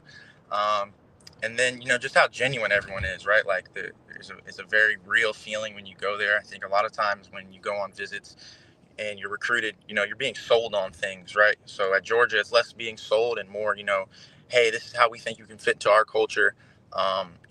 What you bring to the table here is, something that we look for. It's less about being sold on something, more about how you belong to the family and to the culture of Georgia. And I think that's the biggest thing, when you go on visits is, when you go there, you kind of always have a gut feeling and intuition, right? Going there. So when you're there at Georgia, and for me, at least when I experienced it, like I knew this is where I need to be. This is where I'm supposed to be. And I definitely made the right decision. Dom, I know you had experiences with Dante Williams, I think prior to him getting to Georgia, if I'm not mistaken. But for those that he's been on Georgia staff for 1 year, so people might not know him as much as some other guys that have been on Georgia's coaching staff. You know him very well. What is it about Dante Williams that inspires guys to want to come play for him? Man, he's a very genuine guy, right? Like, when he says things, they're always done. They usually always come true, right? And I think something you don't see unless you know him or you consistently talk to him is just how observant he is, right? Like there's things that you don't even realize that he sees in you, that he'll bring up, and you're like, man, like that's really impressive that he could see that about me and know that in a very short period of time, right? Like a lot of coaches, they give you this spiel and they're not really observing you as a player. And I think that's also what's made him so successful in his coaching career is the fact that he sees all those little things. And from my experience, guys who can see that kind of stuff are always successful because that those are things that are passed over, right? Like guys aren't necessarily looking at how a player walks in. I remember my first time going to Georgia on a visit, and I had just gotten in really late the night before I drove up from Florida. I got in, in the wee hours of the morning, and when I was there, I was locked in, I was focused. My first time on campus, and when we had the meeting afterwards, I remember him just saying, you really impressed me today. You never once yawned. You were locked in, and for you to get here late and be able to look like you were fully interested in the meeting means a lot. And when I left, I just remember thinking like, wow, that's really impressive that he can see that. And so I think about him, definitely that he's genuine, he's very observant, and then obviously his track record, right? He's been at some of the top programs in the country. He's developed DBs who are getting contracts in the league and very successful. So that's always attractive when you have a coach who has seen it before and can get you to that level. Dominic, what would you tell Georgia fans you feel like are your greatest skill sets as a player, what you feel like will really stand out when you get to Georgia? I would say, I adapt very well. I learn very quickly. That's something that I pride myself on, is being able to be in different situations or new situations and being able to fit in right away. I've had the pleasure of playing in different areas, seeing different things, traveling all across the country on 7-on-7 tournaments, wherever it may be, and everywhere I go, I feel that I adapt well to the situation. And then also I'm a guy who I had a really good coach, someone very close to me, once tell me that good players kind of come in and they uphold a standard, and great players come in and set a new one. So that's something I always prided myself on, is coming in, setting a new standard, whatever is there at Georgia right now. And we obviously know how great it is. I want to come in with this class and really set a new standard and, these guys set a high bar, but we definitely want to come in and set a new one and show, the fans of Georgia what the program is capable of doing even more than what we have done. So I'd say those two things. And then just a guy who's down to earth. I pride myself on making sure I treat everyone equally. Whether it's a fan, someone on my level, someone above me, just being around people and being a really good people person is something that my dad always taught me. So those three things are definitely kind of what I pride myself on as a player and as a human being off the field. Do you and Ellis Robinson have any kind of relationship? We didn't prior to Georgia, but now that I've gone and I've been on campus a while, he was also my player host on my official visit. We built one over time, and we've communicated consistently since my official visit. I'm excited to get there and start talking to him for sure. Yeah, well, I was going to ask if there was any talk IMG Academy to Georgia, cornerback 2 years in a row, you and Ellis. Like, is there a theme going now? Yes, sir. There's a huge connection. Not only just IMG. Ellis also played on Raw, and so did I. So, everyone kind of jokes and says we took a very similar path. So, yeah, we have a huge connection in that manner. Before we even knew each other, we knew of each other. I told him that, when I saw him, I was like, man, everywhere you've gone, I've taken over your spot at the next place. So we definitely had that connection, and that's something that me and him talked about, like, putting on for the two places that we've been, that we've shared, had that connection, how massive that is, having that going into college, right? Like that's huge, having that bond and that connection. All right. I really appreciate you for hopping on. I think that you probably gained a lot of fans of those that were watching, because this was incredible stuff. Before we let you go, who do you want to thank on a big day like this? Who was important to you that helped you get to this point? Man, there's a ton of people. I can't really compress it all in one. I'd say for me, like, obviously my dad, huge role in this, right? Like, I couldn't have did it without him, putting me in the situations that he did, caring for me the way he did. All the trainers along the way. I've had a lot of people. That saying that it takes a village is true. And, I experienced that firsthand at my signing day, seeing everyone kind of come out and, how long it's been and how far I've come since, I started this. So, I think the people that know how thankful I am. And, I'm thankful to you. I'm thankful to Georgia fans. I'm thankful to the University of Georgia, period, to really give me this opportunity. I'm excited to get to work. Awesome, man. Well, thank you again for coming on. Congratulations again. I see the balloons in the background, so go celebrate. Have some fun. Have some fun tonight, and make sure you and your family have a good time. Yes, sir. Thank you. Awesome. Thank you. Great stuff, Ben. Yeah, he definitely gained some fans, I think, on that one. I don't know about you, but I would not have predicted the guy that was reclassifying to have the greatest vocabulary in the entire class. He had some words that I don't even know that he was saying. So really impressive stuff from Dom Kelly. I think Georgia's really excited about their ability to reclassify him to 2025. I know we got a lot of questions all cycle long of what are the answers going to be at cornerback? What are things at defensive back? And when you hear something like a potential reclass behind the scenes, it's not something that you can just like come out and say, because it's more sensitive than that. So for a while, I probably had to play maybe Georgia goes this way, maybe Georgia goes this way game. But I think for a while, Georgia knew Dominic Kelly was going to be that extra defensive back in the class. While we wait and see if anyone else is going to pop on, well, look at that. Never mind. Why don't, Ben, you go ahead and introduce the next guest? Yeah, absolutely. We just made him wait, and he's way too special of a guest for me to have just made him wait like that. But I'm appreciative of him hopping back on. 5-star edge rusher, number 1 edge in the country, has been committed to Georgia since the summer. We might find out whether there was anything interesting that went on late. I don't know. Hopefully he tells us, but very, very special guest. Thank you for joining us, Isaiah Gibson. How are you today? Yo, what's good? I'm great. How about you? I am doing really, really well. So I got to start there. Have the Michigan fans forgiven you yet? Nah, I don't think they ever going to forgive me. So take me inside that. Like, obviously, you've been committed to Georgia since the summer. I know in all of our conversations, you were very firmly committed to Georgia and that you weren't really going to come off of that. But Michigan offers late. What's going on behind the scenes? And was there any consideration of you ending up anywhere other than Georgia? Honestly, I mean, the Michigan, I kind of drug that. I ain't gonna lie. But, I mean, I don't know. With the trolling I do, and I just like to have fun. That's really the reason I do it. but there was a couple of schools I would say that kind of came hard at the end. I would say not Georgia, but Oregon, Auburn, and Tennessee. That's what I would say came to hard strongest at the end. For you, I mean, you think you're obviously this year was a crazy one for you. You were committed to USC at one point. Georgia's working to get you back. All these schools are coming after you late. When it came down to it, why Georgia? It sounds like a simple question, but why did Georgia make the most sense? I would say, I mean, just the overall feel of Georgia. You know what I'm saying? The atmosphere, of course, the coaching, and I'll honestly say just the culture of Georgia for sure. Can you go back and remember the moment where you knew for certain that it was Georgia? I'll be honest. It was after for sure, I had a feeling it was during my Tennessee official visit, but I knew for sure when I had went up to Ohio State.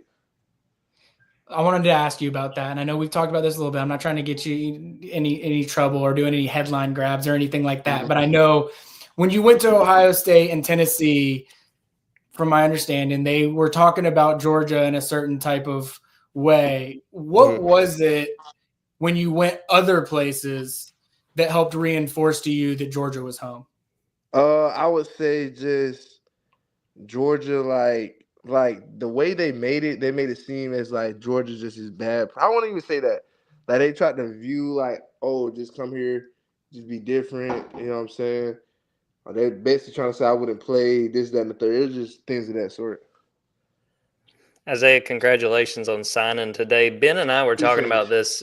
Ben and I were talking about this earlier, that some of the best players in the state of Georgia, the majority of those 5 stars are staying home. What does that mean to you to get a chance to represent the home state and go out there for the red and black? It means a lot. You know what I'm saying? Like, you know what I'm saying? You only get this opportunity once in a lifetime, and it's rare. I've seen like point something, like 0 point something recruits in the country are ranked. So it's like rare. So I'm just blessed to be in this opportunity to be ranked as a player and now as a 5-star. I mean, it's just an amazing feeling. So yeah, I'll say that for sure. Coach Daribe obviously did a pretty good job this cycle bringing you in. He's got Darren Akinnigbon, Chase Linton. What is it about Coach Daribe that made you feel like he was the coach you wanted to play for? I would say the genuinity with Coach Daribe. Like to me, I look at Coach Daribe as my brother more than a coach, and he tells you what it is real. You know what I'm saying? He's been to the league, so he already knows like the ins and outs. He knows what you need to do and how to get to the league. So that's what ultimately made my decision. Now, at any point, did your trolling of Michigan or Tennessee or anything like that, did that worry Coach Daribe at all? Nah, I told him before I even started trolling, so I didn't worry. He knows I'm a troll. I just like to have fun. That's what it is. I had a feeling you were a troll as well. I had to ask you earlier this week because I was like, I just need to make sure. But I thought you were just having some fun. And Isaiah, you need to know you're talking to the king troll there, Ben Wolk. I'm sure he was eating it up. Well, I saw you even retweeted a video I had from that padded camp that we were out at this summer where you were dominating your rep, and I was like, is he trolling me now too? Like, what's going on? All right, so I'd love to tell the people, what kind of player are you? What are you bringing to this Georgia defense? I would say just to fight, to want to play football, just to win. It's not, at the end of the day, it's not all about football, but just an all-around great person with a great personality. You know what I'm saying? I'm going to try my hardest every day I can, every day until football ends. That's the type of player they're going to get from me. I wanted to ask you too. I'm not having Duke Dinkins. I'm not having him on the show today, but I want people to know from your perspective. You've seen him as much as anyone, and now he dominates on offense. He dominates in special teams. He's a great defensive player. You see him as much as anyone. What kind of football player is Rayshawn Dinkins bringing to Georgia? I honestly say, being straightforward, I would say a dog. Like the things that he's capable of doing is like, you wouldn't even expect it until you actually see it. So I would just say a dog for sure. Isaiah, what are you most looking forward to as far as getting to Georgia and getting settled in with this team? Honestly, I want to see like just the build up of what you got to go through to actually like just be in the program. That's honestly what ready and excited for it. That's the main thing, honestly. My last question that I'll have, Isaiah, is like, I know Daribe recruited you, but I've seen you play enough to know like you can rush off the edge, you can put your hand down in the ground, you could probably be a heck of a 5-tech as well. How do you see yourself fitting into this Georgia defensive scheme? And have they given you any players, past or present, that you feel like is who Georgia fans can expect you to be similar to in Georgia's defense? I would honestly say it's out of Trayvon Walker and Mike Hill, honestly. Those are the two people I can see myself as. So, yeah. That's two pretty good ones. Isaiah, I just got one last question. I was looking at the graphic they put out. It said fishing is one of your hobbies. I'm a big fisherman too. What are we doing? Bass, catfishing, and I don't know if you've seen they've got a lot of Instagrams with Jaden Rashada and those guys out on a boat. I don't know if you've looked into that once you get up No, here. I haven't seen it. I mean, we just let me know whenever. You know what I'm saying? Whenever I'm free, we can go fish. We're going to go have a YouTube show, Ben. I don't know. I'll let you handle the work back here. Fishing with Gibson. All right. Well, Isaiah, appreciate you. Tell your mom I said thank you as well. She's been fantastic. Congratulations to both of you. I know that it's a big day for y'all. I'm sure you've got some celebrating to go do. So go enjoy it. And thank you for joining the show to talk with some Georgia fans. Appreciate it. Appreciate y'all for having me on here, man. Yeah, absolutely. I'm taking him up on that, Ben. I just hope you know that. Yep, absolutely. He would do it too. All right. That was awesome. Dominic Kelly, he was fantastic. Isaiah Gibson, we were hoping to have him on at the beginning of the show, just because I think that at one point there might have been still a little bit of intrigue because, like he said, he was trying to have some fun with the whole thing. But his schedule got shifted around. I'm glad that he was able to hop on just because 5-star edge rushers from the state of Georgia don't grow on trees. And he is going to be, as capable coming from that position as anyone that Georgia's brought in recently. Hey, I want to shout out everyone who's popped on at this point because, Ben, I don't know if you felt this way. You get a yes, and look, these are young guys. This is a busy day. I'm seeing these yeses, and I'm going, all right, we'll probably get 2 or 3 guys on. And I don't know if you had this feeling when we started. I'd say maybe 10 minutes went by, which isn't a lot. But, Ben, I was kind of feeling like you're the kid and you're having the birthday party and nobody's showed up yet. And you're just like, God, I really hope my friends show up. I'm going to feel like the biggest loser.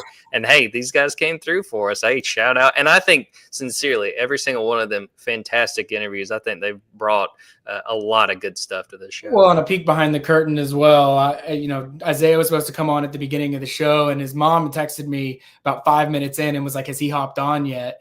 And he hadn't, and that was fine because, like you said, these are crazy days. If they want to share any amount of time with us, credit to them. But his mom is the best because she was like, hey, he's not in a spot to be able to do it right now, but I'll hop on and talk about Isaiah if I have to, which I was not going to make her do. But I appreciate her for the sentiment and for her probably giving a little friendly nudge behind the scene to get Isaiah on once I think he had a final that he had to get taken care of. And let's say shout out, I think it was Angela Smith in the comments who said that Isaiah had raised her blood pressure this week. Hey, at least he came through for you. He was having a little bit of fun. He had some of us, like Ben said. Ben told him a little bit on edge, but hey, it worked out in the end. Well, yeah, that's the other thing you need to know. Like as fans, you see that happening and you say, oh no, is Georgia about to lose Isaiah Gibson? I do that, except for now I'm the person responsible for letting Georgia fans know what's supposed to be happening. So unfortunately, I had to reach out to him and his mom and just say, hey, I just wanted to confirm. I'm pretty 95% sure that you're sticking with Georgia, but things get, as we saw today, things get really crazy in recruiting and you never know. But Isaiah likes to have fun and have a good time. And I think that showed up with Michigan this week. And I think he's probably right when he says that they may never forgive him.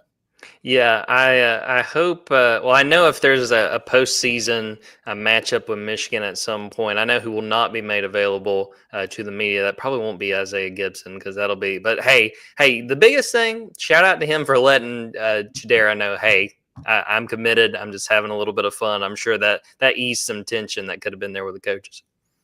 While we wait, I want to save talking about some of the losses and things like that after we've gotten all of the guests on and things like that, and we'll wrap up the show. Go for it.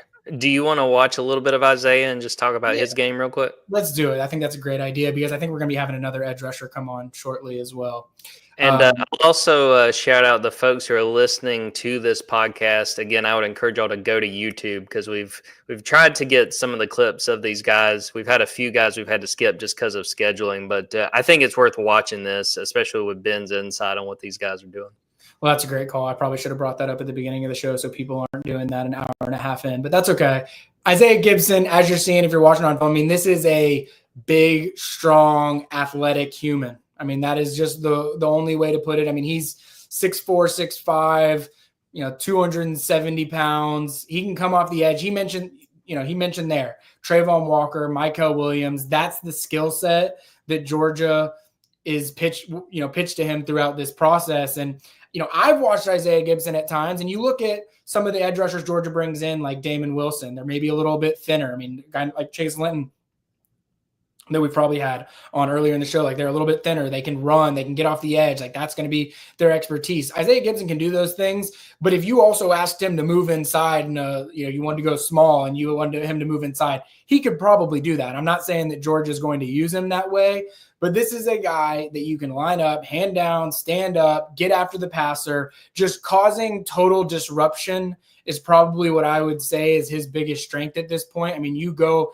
even plays that he's not making for his high school team, he is in some way, shape, or form just creating chaos on the play. And I can tell you right now from being at a couple of padded camps where Warner Robins was going up against some of the other big-time teams around the state in these practice settings, there wasn't an offensive lineman out there that was standing a chance with him in a one-on-one situation. And quite frankly, most people in a practice setting just wanted nothing to do with it because it was a practice and they were getting their butts whipped by Isaiah Gibson. And so that's something that I think that he has a chance to do early and often at Georgia. Yeah, I mean, I don't know how you watch that film and not get excited. And all these guys, these 5 stars even, are going to go through growing pains. But I think, even talking to Elijah Griffin, and I think when you know that you've got a guy like Trey Scott that's going to lead the charge there, and Chidera Uzo-Duribe with guys like Isaiah Gibson, it's not going to be easy. I can think about, I think that was last year when we were out there at practice and Chidera is laying into Damon Wilson. And I'm like, oh boy, he's not having a good day. That happens. That's natural. Those guys are going to have, those learning experiences. And then you turn around and, Damon Wilson's been a really effective pass rusher in his second year. It doesn't happen overnight, but just be confident with the talent these guys have, but also with the coaching staff. So they know what they're doing. Yeah, my biggest piece of advice to any Georgia signee who's about to be in bowl practices or spring practices or whatever that would be is don't worry about how the Georgia coaches say it to you at practice. Worry about what they say. Because if you're going to be upset about getting yelled at a Georgia football practice, you're in for a long 3 to 4 years in Athens, Georgia. I mean, I've been yelled at at a Georgia football practice. So just know it comes around for everybody. Well, the difference between that is you deserved it, Jordan. I don't know that everybody else that's been yelled at practice deserved it. It's just, the way that it goes. Agree to disagree, but go on. We've just got an awesome run of signees coming up here. This is a guy that I am very excited for us to talk to. One of my favorite guys to chat with in this Georgia 2025 signing class. 4-star, top 50 player, I think number 45 overall in the 24/7 Sports rankings.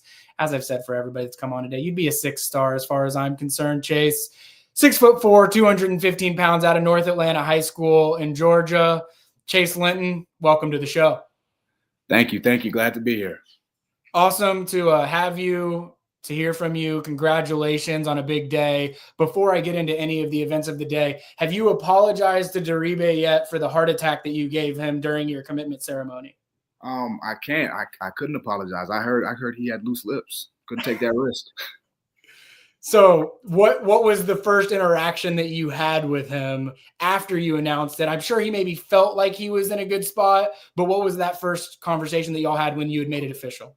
Man, he was super relieved, also a little annoyed because I was like ignoring him because I knew if I talked to him, he'd get a good hint and just go around telling people. So I had to completely block him out. And I called him. He goes, "Man, you played me like that." But yeah, he was super relieved. Hey, if you want to play poker with someone in this class, do not let it be Chase Linton, because you will not be able to get the answers out of him that you want. All right, big day today. You finally put pen to paper. What did it mean to you, mean to your family, actually signing to become a Georgia Bulldog today? I know it was super relieving for me, at least. You know, I don't have to worry about, you know, any more coaches coming last minute. Anybody trying to, hey, do this, we got that. You know, it's official. I'm a Bulldog. Now, I don't know if it was the first Georgia game where you were a Georgia commit, but it was one of the first. Was this Georgia Tech game this past weekend? Mm-hmm. As you're watching that, I know that Georgia Tech was a team that was in consideration for you. Was there any fear or concerns while you're watching it when Georgia's down 17-0? What emotions were you going through watching it? I was just trying to be supportive the whole time. No matter win or lose, you know, that's my team now. I can't be acting like I want to switch sides. Like, a lot of people is like, dang, what you gonna do if they win? I got like 30 messages just in case they, like, when they were up 17-0, they're like, dang, Chase, what you gonna do? I'm like, off my phone, man. But yeah, Bulldog for life. Chase, congratulations on signing today. I did want to just ask you about, you know, some of the other guys that signed. Who are some of the guys you've gotten close to on the Georgia signing class? Some of the guys you've gotten to know leading up to today? Not really anybody. I haven't really talked to them like that. I met a couple of them. I mean, except for the people that are already on the team, like Damon and most of my position group, I'm real cool with them. But as far as recruits go, I haven't really talked to them like that. I'm just silent in the group chat, just watching what's going on. I was going to ask you about Damon, because I know that he left an impression on you on that official visit. I know that as your player host, like, you were able to ask him some things that he was very candid with you about. Like, what, I'm not asking you to reveal what he shared with you, but like, what was that experience like with Damon, and what was he able to relay to you that helped you feel confident in Georgia? It was all pretty shocking. You know, like, I was assuming he was going to, like, try to hard sell it like everybody else, but he was just telling the truth. And, you know, I'm not gonna say everything, but he told me too much. I wasn't ready for all of that, but I'm glad he did. And it just showed me the type of place Georgia was. And, you know, he really sold it on me. I didn't even think he meant to. One reason I really wanted to have you on was I think you have a recruiting story that is similar to a lot of guys that Georgia signs, in that they sometimes take a little longer than others to offer, or they want to see you camp and work out. And I know in your case, you took a visit for a camp in May, and then you have to leave that visit early to go on an official visit to Rutgers, where you ended up committing. And it's sometimes a point of pride for some guys. Like, they don't want to come back and work out. They don't want to have to prove it to others, to coaching staff, that they deserve a scholarship offer. You commit to Rutgers, but still want to come back and work out for Georgia coaches and prove to them what you're capable of. What was it that made you want to show that sort of stick-to-itiveness to say, hey, I'm going to earn this offer from y'all? That's a good one. I had told them before I committed to Rutgers, before I was all invested in whatever I had going on, I told them that I would be back. So I like to be a man of my word. So I said I'd be back, so I'm going back no matter what. Rutgers was not too happy with that. Yeah, I imagine not. I imagine anytime Georgia starts recruiting an in-state guy when you're committed elsewhere, it's probably got a scare factor for them. For you, when was the moment? I mean, I know you announced it to the world November 20th, but when did you know for sure, like, all right, I'm going to be a Georgia Bulldog? It was after my playoff game, which we lost. You know, I was bummed out. I'm on my way home, and I'm checking my phone, and it was Coach Uribe saying, "Hey, you know, everyone has hard games. You know, just keep pushing forward, keep your head up." You know, that was the first person who texted me. It was like 1 a.m. I don't know what he was doing up that late, but it meant a lot. I was like, dang, that was a real genuine person. I didn't even know he saw the game yet. So Chase, what would you say is your greatest skill set? What do you think by the time you get to Georgia is really going to stand out about what you bring to the field? My greatest skill set, I would say my speed off the ball and explosion. I think that'll really stand out to people. I wasn't gonna bring this up, but you brought it up, so I'm gonna bring it up. Your last playoff game. I'm a Peachtree Ridge grad. I don't know if I ever told you that, so I'm sorry that I'm having to ask you this way. But I'm having wait a second. We lost Chase. Something must have happened with his internet. So we're going to move past that. I'm going to pretend that I didn't just say that, but we're going to have Dennis Uzochukwu on the offensive tackle that you matched up against him. Do you remember matching up against him in that game? I don't need you to relive any bad moments, but what did you see from him in film prep leading up and in your matchups against him? And now you guys are going to probably have a lot of battles together over the next few years. What did I see in him? He's a great player, big. He can move for a big guy. But how do I say this? I got it. I got it done on my end. I'll say that much. On my end, I got him. So you're setting the tone for future practices. You're letting him know, like, hey, I'm gonna be getting the better end of this one. You better believe that. Yeah. I'll see what he has to say about that when he comes on here later in the hour. Jordan, what you got? Chase, I did want to ask you, mention you're in those group chats, you're not saying a whole lot. Without revealing what's being said, who are the guys doing a whole lot of talking in those recruit group chats for Georgia? Okay, see, you shouldn't have asked that. Now I gotta tell these people that I don't have the contact saved in there, so it's just a bunch of numbers. It's a bunch of numbers texting. I'm like giving them. Sometimes I give them the thumbs up emoji, just randomly out of nowhere. I have no idea. Honestly, Chase, that makes you're a legend in group chats, because any group chat that I get added to, I don't want to be a part of because I'm getting way too many notifications. But the fact that you're sticking through it, credit to you. I'll eventually get those numbers down one day. For sure. I believe in you. I do want to ask you too. They showed on a graphic your hobbies, said reading comics. What's your go-to comics you like to read? Anything Deadpool or Spider-Man related. Like, Deadpool's really funny, so I always just read his stuff. I was going to ask you a silly one as well. I saw that I think your favorite candy was the trolley gummy worms. What's our go-to? Is it just the OG pack, or do we like a specific type? No, I still OG pack. They started doing too much. Like the fruit punch is only 2 flavors and it's not good. Like, that made me mad. That upset me. And every Halloween they try to do these like themed flavors. Doing too much. OG's where it's at. If you all want to know how important candy is to Chase, he told me that the official visit snack setup during the games just completely dominates the unofficial setup, and that there's some nice candy options for the official visitors when they're on that trip. Very true. Very true. All right, Chase, before we let you go, we've got some other signees that are going to be hopping on here after you. Give a shout out. Who is important for you to be able to get to this point, to be able to sign with Georgia today? I want to thank all my teammates in the senior class and all the young guys coming up. I want to thank my mom, my dad, all my family, everyone supporting me. Coaches, Coach All, Coach Miles, Coach Madden, pushing me to be the best self I can be. Go War Fam. Awesome. Well, congratulations again, Chase. Thanks for hopping on with us. I know everyone was really excited to hear from you, and go celebrate and enjoy the big day. For sure. Thank you for having me. Thank you. We're rolling through this thing right now. I mean, just when one guy hops off, we've got another guy that's going to be hopping on. This is one that I am super excited about. Pound for pound, maybe the strongest guy in the class. I don't know. Some people might take exception to that, but I'm going to go ahead and say it. We've got 4-star offensive lineman in 24/7 Sports recruiting class from Parkview, Georgia, 6'4", 305 pounds. Cortez Smith, thank you for joining us today.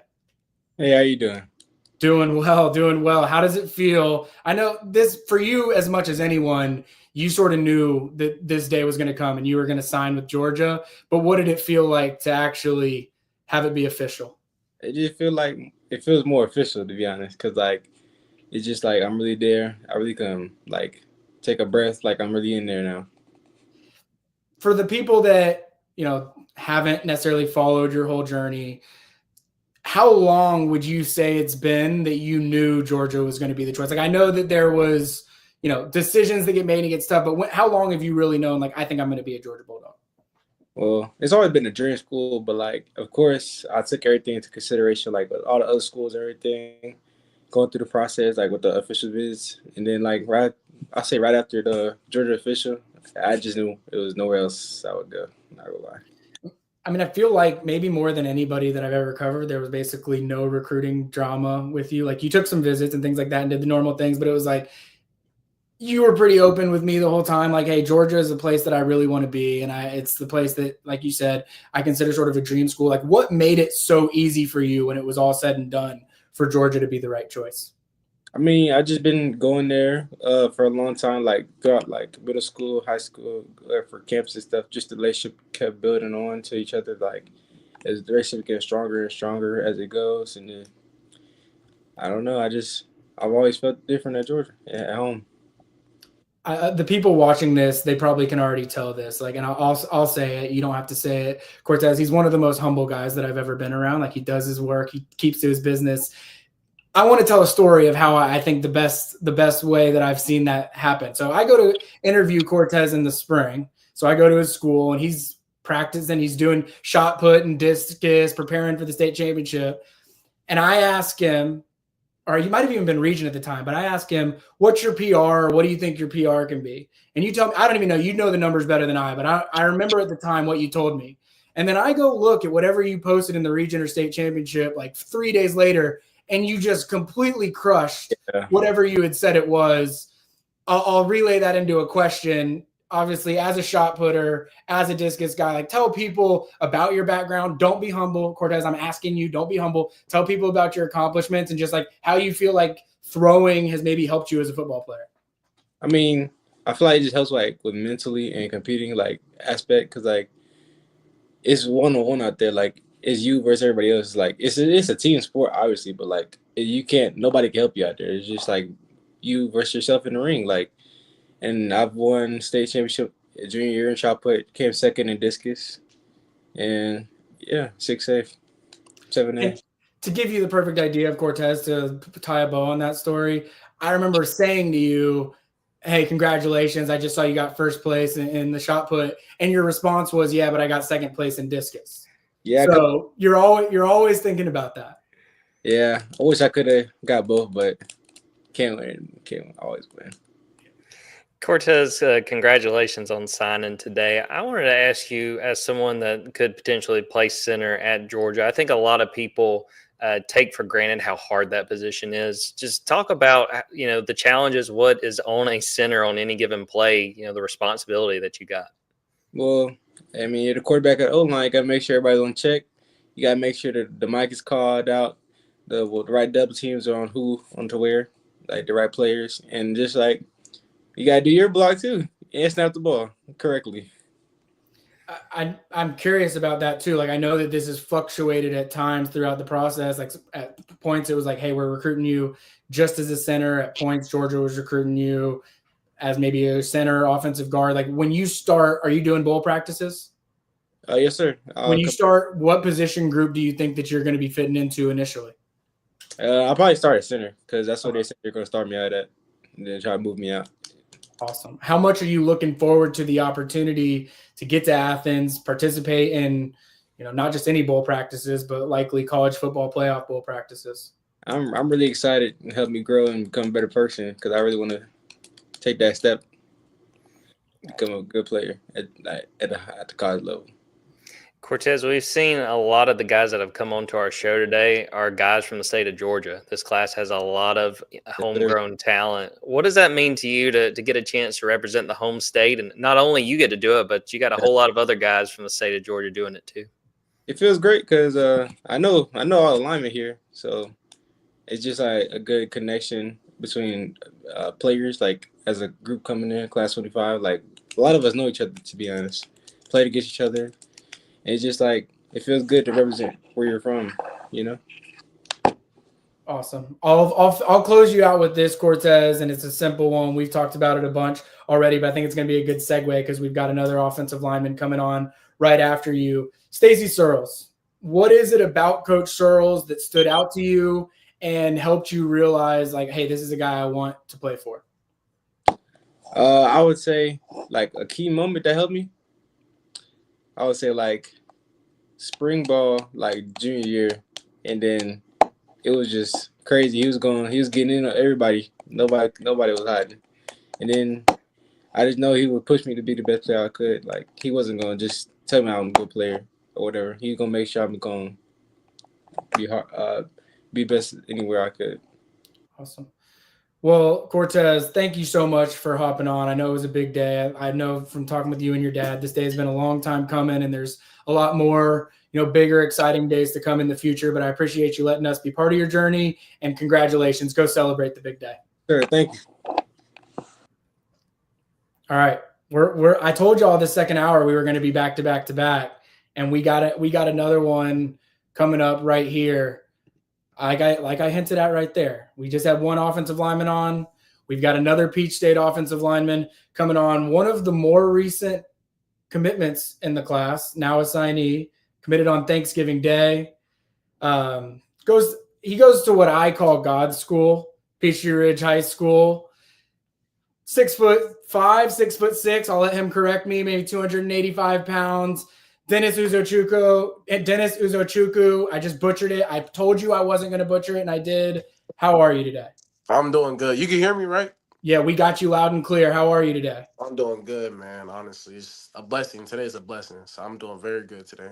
Yeah, so this is probably a slightly different day for you than a lot of people because this all happened much later in your process for you than it did for others, which, is to say you might not have always thought that it was a guarantee that you would be signing with a program like Georgia for you, for it to all come down the way that it did, and you signed with Georgia today. What did that mean to you? It meant a lot. I was just thinking about this earlier, but I think maybe I got my first offer in April, and it's December. So, just to think about this, and I'm pretty sure I got it like April 4th. So, a few like maybe like what was that from April to December? That's like what 8 months. 8 months ago, that's when I first got my first offer. So to think that I got my first offer from Georgia State to now to UGA, I mean, that's a blessing. And, talking to my head coach, and he was just telling me how, he was on the phone with some coaches when I first got to Peachtree Ridge. He was sending them my film, and they were like, "Coach, this is where like I think he's a G5 player." And, just using that as, fuel to just, make me better, make me strive better, that means a lot. So I wanted to ask you, normally my focus is going to be all on Georgia, and for the rest of it will be, but I wanted to go back to the Georgia State side of things just because it's a little bit different. Obviously, there's a familiarity with Del McGee and Monterey Santa Moore, and I'm sure that Georgia, really trusts the evaluations and the work that they do. Did you ever have any conversations with Del McGee or with Coach Santa Moore that helped you in any way? I know it's a weird thing to say because you ended up flipping from Georgia State to Georgia, but that helped you say, you know what, Georgia maybe is the better spot for me? I did. And, I just think that in general, that was one of the most important parts about me committing there, just the staff and how, honest they were, how blunt, I'm a blunt, honest person, I like taking it straight to me. So, the staff, they told me we're going to be, my bad. They told me we're going to be honest with you. If there's anything that, if you have a better opportunity, we're not going to be the type of people to be like, hey, no, don't take that. No, we're going to tell you to take that. So, they're just like, if anything is wrong, if anything ever happens, just come up and hit me up and we'll talk about it. And that's what we did. I talked about the UGA offer. I talked about the Ole Miss offer. Coach McGee, Coach Man Ray, they're both with me hand by hand, just guiding me through the process. So, when UGA came knocking at the door, Coach McGee said, hey, man, take that offer. You know what I'm saying? Like Georgia, he's trying to build something like UGA, but UGA, they have all of the aspects of it. They have the money, they have the facilities, they have the fan base. You know what I'm saying? So talking to Coach McGee about it, that was pretty huge. Dennis, congratulations. I don't know if I'm allowed to be on here. I thought this might be a Peachtree Ridge only call. So, Ben, are you going to let me ask any questions? Yeah, you can have a few. Dennis, congrats. I did want to ask you, what was it like when you got that Georgia offer? Because like you just said, I mean, we're talking about April when you're first getting offers. What did that mean to you when Georgia extended that offer? You know, it was when Georgia or Georgia State offered. When Georgia came in and actually offered you? I mean, you know, it was like super late in the process, you know, and that's the thing. Like a lot of my offers, you know, when I was talking to some of my friends, you know, they're just like, "Hey, man, you know, senior year is kind of when you're supposed to be like, all right, bet, you know, I know where I'm going to go. The summer of that, of you know, junior going to senior, you're supposed to know where you're going to." So when Georgia offered me, you know, about like I'm gonna say maybe a month ago, yeah, after the Tennessee game, you know, I was just like, you know, dang, is this something that they just offered me, you know, just because of who I am, you know, and then like there it's not a committable offer, but you know, talking to the staff, talking to Coach Smart, talking to my parents and my family, you know, it was just like I was like, okay, like that's super huge, you know what I'm saying? Like again, I just got my first offer in April, moved to a different school, playing in a different bracket. You know what I'm saying? That's something that's very huge, you know? So I just think that the fact that, you know, a lot of coaches were saying that I was just getting better as the week went on, like as the weeks went on, like the same I was not the same person week one as I was week eight. You know what I'm saying? So just that helping me that and then my footwork, every coach that I talk to just says my footwork is just immaculate, you know.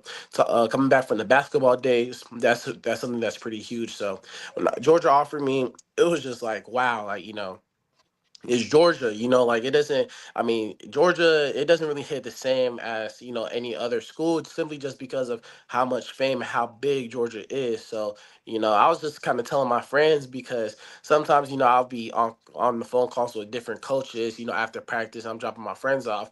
And they're just like, bro, like it doesn't, you know, like you don't get starstruck, you know, talking to all these different coaches and stuff. I'm like, nah, it doesn't. Cause, you know, I'm just kind of used to it. But when Georgia offered, that's kind of when I was like, wow, like, this is something crazy. Um, when you took your visit to Georgia, I think it was for that Tennessee game. I think you measured in at like 6'5", 283, 10 hmm inch hands, 35 and a half inch arms, 83-inch wingspan. For people that don't get into the numbers all that much, I mean, that is an NFL GM's dream when you think about what that could project to.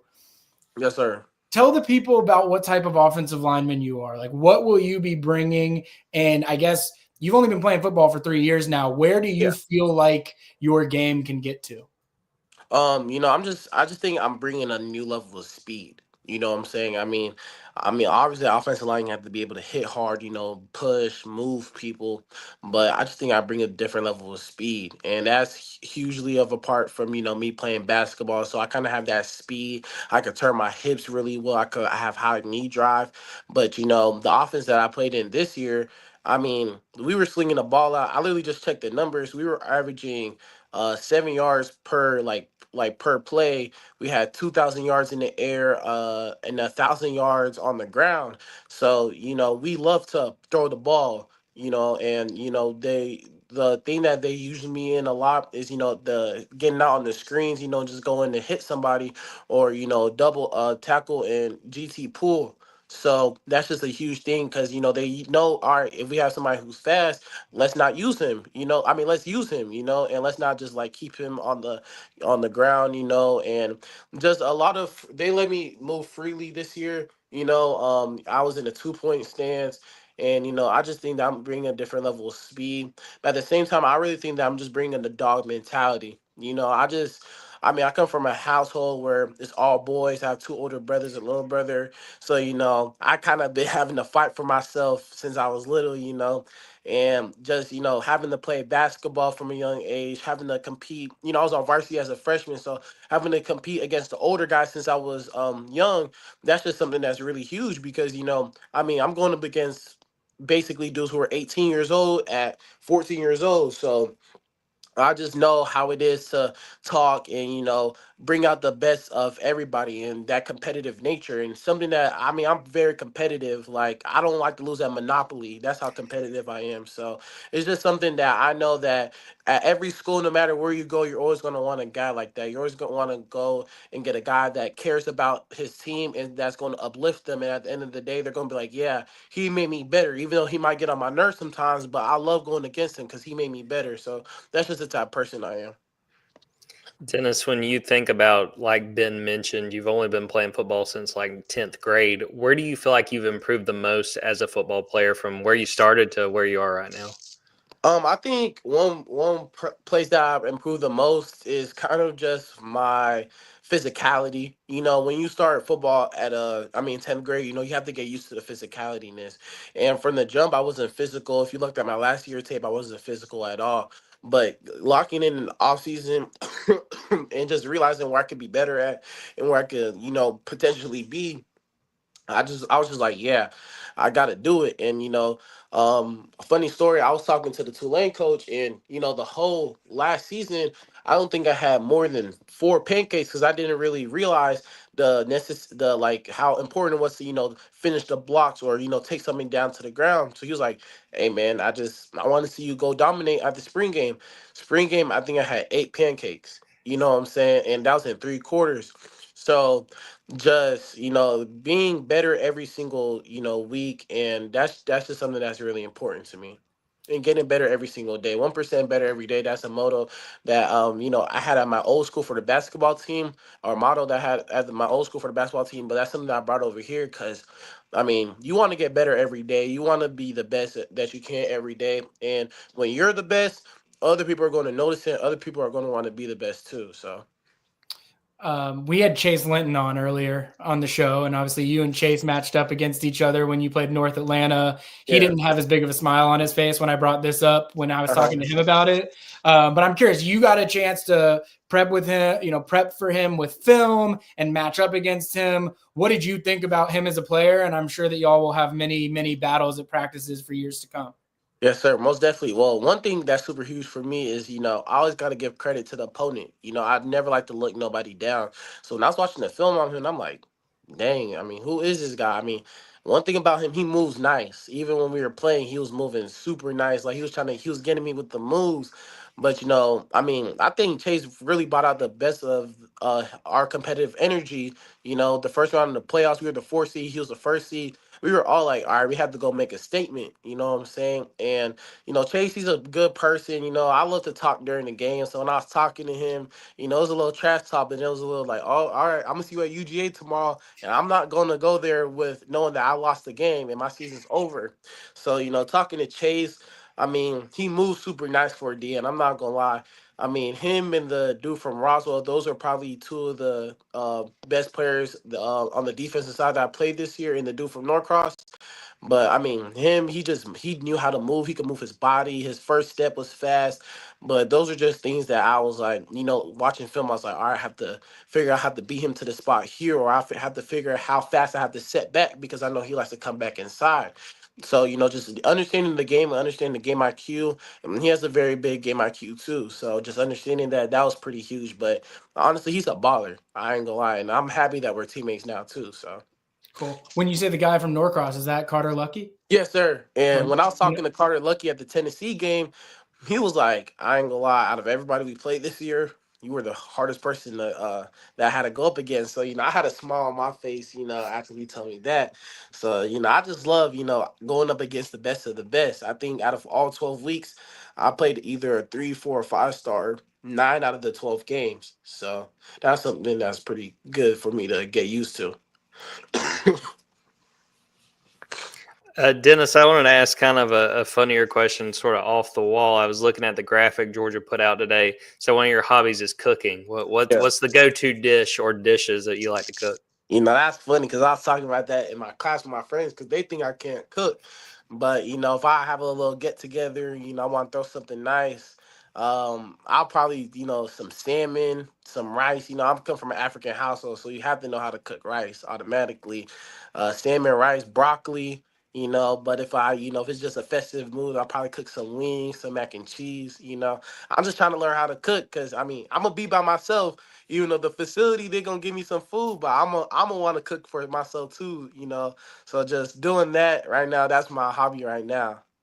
You'll get to do a lot of that. I don't know if you've seen the videos, Dennis, but Yeah, I've seen the videos before I even seen I've seen those videos for a minute. I'm not gonna lie. So I was pretty. That's something I actually asked when I went on my visit and when I was touring around the facility. I was like, so where do y'all be cooking? Like, I'm trying to see where I can envision myself flipping a steak, cooking something. So. have you gotten to meet by any chance Joseph Jonah Ajanye or Nnamdi Ogboko? They're Nigerian as well. And I remember talking with Joseph Jonah Ajanye's mom. Her biggest concern was nobody's going to be able to cook food like I can cook for my son when I get there. Are you going to have the same problem? I think I'm gonna have the same problem, but it kind of helps out that my mom's like an hour down the road. So if I'm kind of feeling a little homesick, hopefully she'll make the drive over there and drop off some food. But I spoke to Joseph and he said that it's kind of hard to find some spots around there, but I think I'm gonna find them. And at the same time, I think that I kind of had to cook because my mom, she only had boys, so. And there was no girl to kind of help her around the house. Like we were basically her little friends. Like we had to help her paint her toes sometimes. So, she taught me how to cook. So I think I'm gonna be good on that part. Awesome, Dennis. Well, thank you so much for hopping on. As you know, I wanted a Peachtree Ridge guy to be the last guest that we had to round things out. I know when you walk into the Lions Den, they've got Cameron Hayward and Bradley Roby and Drew Butler, all the NFL dogs that are up there. I look forward to watching your college career and hopefully seeing your name up there someday. Yes, sir. Thank you. Awesome. Thank you for coming on. Yes, sir. Y'all have a nice day. I was afraid, Ben, that you were going to have a new co-host after this. I thought Dennis did great. Oh, yeah. Well, Dennis can be my co-host anytime. He can also whip me up a meal anytime that he wants as well. All right. I believe that was probably our last guest that we had for the day. Fantastic show in terms of guys that we had a chance to talk to. There's still some news related things that I want to get to here at the end and just kind of finish up the episode talking about what happened, what didn't happen. Before I get to any of that, do you have any idea if anything has happened since we've been on here? Pretty much just right now, Todd Robinson officially signed. So I believe Georgia's now up to 24 signees in this class, and it is, for those who are listening or watching this after the fact, it is 6:08. We've been recording for over 2 hours, but we truthfully, Ben, you timed this pretty well because really I think it's just been Todd Robinson. I did see a former Georgia commit, Jaden Perlott, flip back to Tennessee, but that's obviously not Georgia specific. I think it's just Todd Robinson officially joining the class is really all we missed. All right, so we've got Todd Robinson in the class. We've talked to a bunch of the defensive backs. Todd's a fun high school football player to watch. And because he hasn't played a whole lot of safety this year, he played quarterback for Valdosta. I'm excited to see what he actually is going to be able to bring to a defensive backfield. So if my numbers are right, Jordan, Talon Taylor signature is not officially in, but I believe he's had his whole ceremony. And I think I saw someone in the chat say that his mom had posted a bunch of photos of them on signing day. So I don't think there's any worries there. I have a text message from Jalen Morgan because I had messed up the time zones on that. I think we're still waiting on his, but I'll have to see what he said after the fact because I'm not as great at multitasking as some other people that are typically on air are. And then Hezekiah Millender, I haven't seen his come through via social media yet, but he had his ceremony early this morning. He was in all Georgia stuff. He obviously just committed this past weekend. I don't think that there's any kind of high drama there or anything like that. I think it's just a matter of Georgia spreading their announcements out. And quite frankly, Georgia might be at SEC championship practice as we speak, because as ridiculous as it is, National Signing Day is happening right in the middle of Georgia's SEC championship week. Yeah, I think on the whole, we've pretty much covered everything that happened. Like you said, I don't think there's any of these situations where necessarily like, oh, what could be happening? And here's the thing too, Ben, with the Justice Terry, commitment not coming until Friday, maybe Georgia wants to save a few of these guys, for the next day or two. They got a little bit of time to kill in a sense when it comes to recruiting because we're still waiting on Friday. Definitely. All right. So we've talked a bunch about the good that happened from the day. I would be remiss if we didn't acknowledge some of the misses or things that didn't end up happening throughout the course of the day. So I'll hit on those rapid fire and I'll sort of get your thoughts on certain things. One thing I thought was going to happen, was Georgia was going to take one of the defensive linemen, Kevin Wynn or Jeremiah McLeod. They were both deciding around the 2:00 window. And when I went to sleep last night, I thought Kevin Wynn was going to be in Georgia's class. And when I woke up this morning, the first text message that I got made me say, all right, Kevin Wynn's probably not going to be in this class, but I'm starting to think that Jeremiah McLeod is.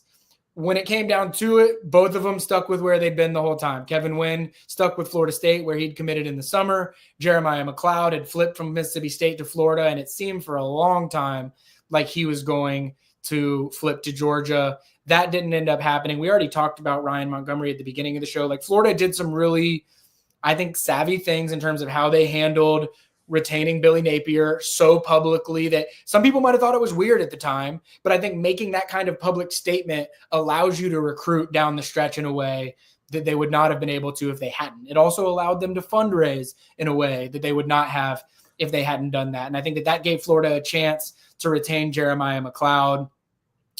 Georgia doesn't land either of those two defensive linemen, and it sort of surprised me that neither of those two ended up choosing Georgia. But I think when we already talked to Elijah Griffin in this show, when you look ahead to Justice Terry, later in the week, I feel like Georgia's still got to be feeling pretty good on the defensive line.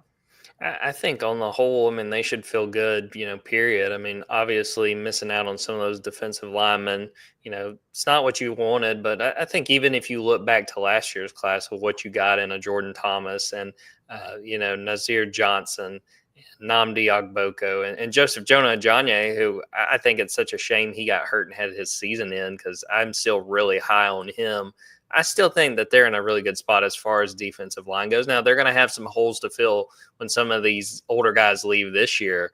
But no, I think on the whole, they're in pretty good shape. And the thing now, Ben, you still technically can sign, this, it doesn't end it. But also, if you've got major holes you're concerned with, brother, the portal's opening in just a few days. Yeah. So, it'll be interesting to see. I will note, when we started this show, I had been told that McLeod's paperwork was not in yet. So never mind. I just got a text message saying, so apologies for anybody that was just listening to that live or after the fact. I got a text message as I started to bring that point up that yes, Jeremiah McLeod's paperwork is in. I bring that up because I'm also exchanging some text messages with our Florida State side of things. One of the biggest losses of the day, or really the only true loss of the day for Georgia, was Jeremiah McLeod's teammate Usmani Chroma, in a very sort of quiet and subtle way, decommitting from Georgia during his signing ceremony and announcing that he was going to sign with Florida State. He does that, around 2:15 or so. His paperwork, I can confirm at this point from the Florida State side, is not in yet. I do not want to turn this into oh my gosh, something's happening, because all the time there's examples of guys that just take more time than you'd expect for the actual paper to get sent in. That said, because he was the one guy in Georgia's class today that came into the day committed and left the day uncommitted or committed elsewhere, I'll be keeping my eyes and ears open for the next couple of hours or so to see if anything changes there. I know that Auburn and Florida State both felt really confident at times throughout the last couple of days. And all the while, I think Georgia maintained a level of confidence that they've really had since the summer. Even when people thought that Auburn or Florida State would get his first commitment, Georgia felt really strongly about it. I'm sure that when he announces that, they immediately got on the phone with him to figure out, is this done? Is there anything that Georgia can do to change this? I've been on a live show for pretty much the entire time since all this is happening, so I don't have any of the answers about whether or not it's going to happen or could happen, but I do know that at 6:15, he is not yet signed to Florida State, which until that happens, I'm sure that Georgia's trying to keep that door open of communication. Let's just get some shenanigans. Even if it doesn't work out in Georgia's favor, too much of this, Ben, has been chalk. Let's get interesting. I do want to get your opinion. You would have a better sense of this. I wasn't as shocked that it wasn't Georgia, but I sort of got the sense that maybe it was going to be Auburn, if not Georgia. Are you as surprised as I was that it was Florida State?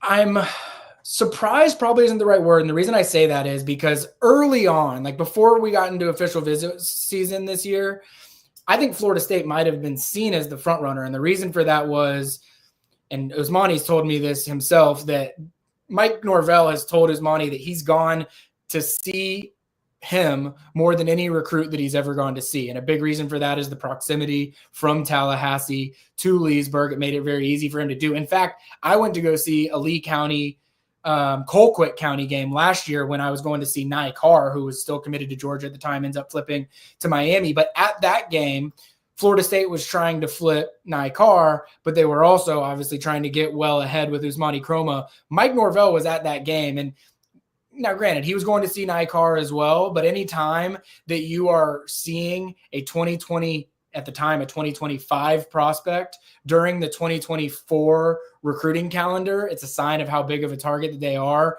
Usmani Chroma is someone that Florida State absolutely never wanted to miss on. And my read on it, I don't know what was going on behind the scenes exactly, but my read on it is that he had always felt like a top priority at Florida State, that the relationship that he has with Mike Norvell is as strong as any relationship that he had.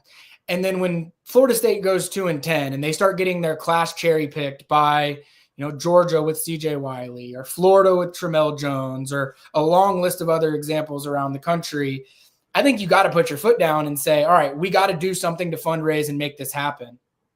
And I don't know, the specific details, but I will say I think that Florida State made sure that Usmani Chroma felt prioritized coming into today, and that certainly played itself out. Now, whether or not he will actually sign with them or not, I can't say for certain. If I would not have even been bringing this up as a possibility had I not received a text from our Florida State side saying that he wasn't in yet and asking some questions about what was going on the Georgia side of things.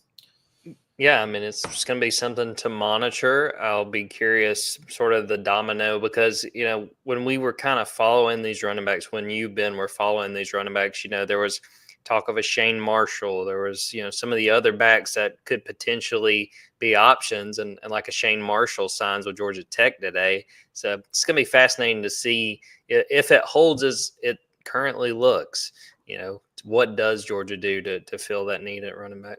Well, I think that's a great question. It's like Georgia, there was a point in time where it looked like Georgia might take 3 running backs. I mean, they hosted Anthony Rogers, who signed with Ohio State today on an official visit. They hosted Jamarian Morrow, who signed with Texas A&M today on an official visit. So it looked like Georgia could be considering 3. And now we're looking at a class where Bo Walker's been committed for a long, long time, but it looks like, Georgia might only be signing 1 running back this cycle. And I don't know. I mean, part of it is this. You look at the 3 freshmen. Nate Frazier is having a sensational freshman year. Chauncey Bowens and Dwight Phillips have gotten more involved in the workload than I ever would have expected them to in year 1. You've got, Roderick Robinson, Branson Robinson. They're going to be battling back from injuries. You've got a guy in Trevor Etienne that transfers in, maybe thinking that he's a one and done, and the year just hasn't quite gone from a health standpoint the way that he does. Does he come back? It's maybe more possible than I would have expected to. He does still have some game sample size left to be able to prove to NFL scouts why he should be able to leave a year early as well. But, the more I start looking at the running back room, I don't, without knowing exactly what the transfer portal is going to do in terms of transfers out, there's not as many spots to go around in this running back room as it felt like there maybe was going to be. And the freshmen were so productive that I think Georgia feels really good about what they've got coming up as well. So you can live with only having 1 running back. I think that if Georgia finds a way to be able to sign Usmani Chroma, that would be the ideal scenario. We'll see. And that everybody should be glued to Dawgs 24/7. Ben is going to be all over it. Before we get ready to close this out, Ben, let's just talk generally. And this is saying, granted, we've been on this for like 2.5 hours, so we probably missed some stuff. Has there been any other signing day news or teams that have impressed you by what they've done? I'll go ahead and let you have it, and I'll follow up. Yeah, I mean, I sent this out on social media because Kirby Smart alluded to this day happening, I think, earlier in the year when he made fun of his good friend, made a joke about his good friend Dan Lanning and the treasure chests or what. I don't Kirby Smart language. He might have used something slightly different. I don't remember exactly, but referred to the treasure chest of NIL money, essentially Nike money that Dan Lanning has to work with. They were able to trade some fun barbs through the media. I think Dan Lanning replied to it by saying, oh yeah, Kirby Smart signing a bunch of number 1 ranked recruiting classes without any treasure down there in Athens, Georgia. Fun, all in good fun, recruiting jabs between one another. But I think when you look at today, Oregon is the winner of the day. I mean, it's not a surprise because you knew some of the things that they were working on behind the scenes. They're the only undefeated team in college football. They're the number one team in the country. Dan Lanning is as good of a recruiter as you're going to find. He's probably as inspirational of a head coach and leader as you're going to find. And so it does not surprise me at all that guys want to go play football for a brand like Oregon and for a head coach like Dan Lanning. But some of the things that they did today, I mean, they flipped the Hawaiian quarterback from Cal that Georgia was trying to host.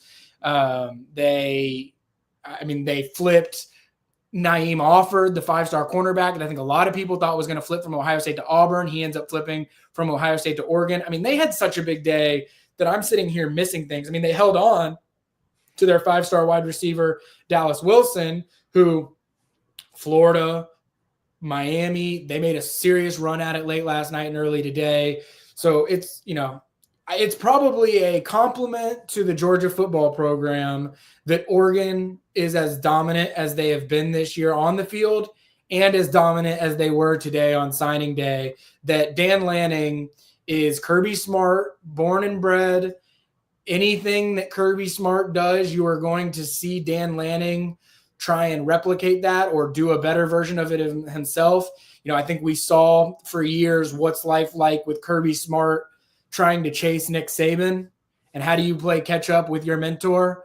I think we're seeing Dan Lanning do that exact same thing, and it would not surprise me at all if we're seeing a Georgia-Oregon matchup at some point here in January. And those two might not share many kind words throughout the week, but I know that they'd share a lot of kind words after the week. In fact, because we're on a signing day show, I'll tell a quick little story. I was at Isaiah Gibson's because he was on the show. I went to Isaiah Gibson. He had a basketball game somewhere in the metro Atlanta in the spring, and I caught wind that some Georgia coaches might be there to go watch him. So I was like, you know what? I haven't caught up with Isaiah in a little while. I'm going to go see him as well. And I saw Daribe walk in, and so I'm thinking, okay, he's coming to see him or whatever. And little did I know, right behind him, we're going to be Kirby Smart and Glenn Schumann. So Isaiah Gibson, this was probably my number one sign from the beginning of the cycle, like this calendar year at least. Like, all right, Isaiah Gibson is truly a big-time target, because you're not sending 3 Georgia coaches, including a defensive coordinator and a head coach, to go see a basketball game in January, unless it's a guy that you desperately want. To make matters even crazier, after they get there, all of a sudden Dan Lanning walks in with the O on his chest, and I'm thinking, man, if you're flying across the country to come see this guy playing a basketball game in January, this guy must be the really, really big deal. He ends up, becoming a 5-star for us as well. But watching from a distance, I got to see Kirby Smart and Dan Lanning interact in a more laid-back setting, hanging out, on the court. They're sort of racing each other down to the court, probably to show Isaiah that they cared more. But I think you're going to see a lot of fun recruiting battles, on-field battles between those two friends. And, I think Kirby Smart probably wishes he had some of those 5 stars that Oregon added today, but I think he's probably pretty happy for his friend Dan Lanning. Yeah, and I'm sure there's a few that Dan would have loved to have that Georgia's got. And Dallas Wilson was a big one for me. It seemed like the industry consensus was, he's going to flip to Florida. Holding on to him was big. And the only thing I had been, and again, we might have missed some stuff this afternoon, just looking at our rankings, I think it's kind of funny. Georgia, number 2, the team above them, the team they're going to be playing on Saturday in Mercedes-Benz Stadium, the Texas Longhorns. Absolutely. All right, Jordan. There were a couple things. I was going to do some superlative type stuff and things like that, but we had so many good guests and they talked about so many different things. I feel like we don't necessarily have to. Is there anything that you feel like we did not cover during this episode that we should have? I don't think so. I do want to call out this comment from YouTube. So impressed by these young men. They fit the Georgia mold. I mean, sincerely, I thought every guest we had on was fantastic. I thought they all did a good job. Hey, all the internet connections were good. I was so afraid I was going to have to be the judge, jury, and executioner if hey, we can't really hear this guy. We're going to have to drop him. Internet was good. Content was good. Hey, shout out to Ben for setting all this up. I was very excited when you came up with this idea. I thought it was fantastic. Hey, let's do it again next year. Absolutely. Yeah, no, this is something that I hope that we can make a regular occurrence. I really like doing this. Hey, maybe if we get enough good feedback from everybody that was listening, it might be something that we start doing on a more regular basis, not even just as a signing day show, just having some guys on as well to talk. So I think that that's a great opportunity. The last thing I do want to call out before we jump off, because it would be a disservice to Georgia recruiting to not talk about this before we hop off. And I'll bring this up. We had Granddaddy Guns says, I hope Justice is watching this. I doubt that he is, because he's got way better things to do than be watching this. But Georgia recruiting is not over. In fact, you could argue that the most important recruit that Georgia had left, right? Once Elijah Griffin committed to Georgia, you could argue that the most important recruit that Georgia had left was finding some way, somehow, to bring Justice Terry into the fold. I don't think it's over yet. I think that Auburn and Texas and probably Alabama have gotten into this thing. You know, talking to some of the guys who got on the show today, I mean, I know that Isaiah Gibson alluded to it. Jonte Gilbert alluded to it. Like, if you're committed to Georgia, people are going to be reaching out to you late, just seeing if there's a chance. Hey, is there any opportunity here for us to be able to get in and steal you away from Georgia? Those types of things might be happening with schools that we haven't even named around Justice Terry, which I think is why on Monday he put out the message saying, like, hey, this thing's shut down. I don't need to be recruited anymore. I don't need media hassling me. Like, I want to be able to get through this and make my decision on Friday at noon. He will make that decision on Friday at noon at his school. It's not intel or secret info, I don't think, for me to say that I am predicting him to land at Georgia. If you want to not feel as good about that, I also predicted Kevin Wynn in my mock class to land at Georgia today. That didn't end up happening, but I think that Justice Terry has been recruited by Georgia for far too long for them to just let this slip away. And so I'm not saying that guarantees you anything, but he was committed for so long. He showed up for a visit after he committed to USC, and all the coaches are wearing shirts that say marathon on them because they said this is something that's going to go all the way to signing day. And little did they know it was going to the third day of the early signing period, not even happening on the first day on the true signing day. And so it was, that's what all eyes should be on. I will also note Georgia sits right now, and I can't say for sure what everybody else's classes are going, like what might be happening, changes that might, happen at Alabama or Texas or Oregon or Ohio State or some of these other top ranked schools. Georgia came into the day number 1. They are now number 2 in the team rankings, at least when I checked before I came on, behind Texas. They have a recruiting team score in the 24/7 sports class calculator of 302.14. If they get Justice Terry, that would bump them up to 308.43, which would be enough to leapfrog Texas for the number 1 spot. Now, again, Texas might have some things working behind the scenes. Alabama, Oregon, Ohio State, all these other in the top. I can't say for certain.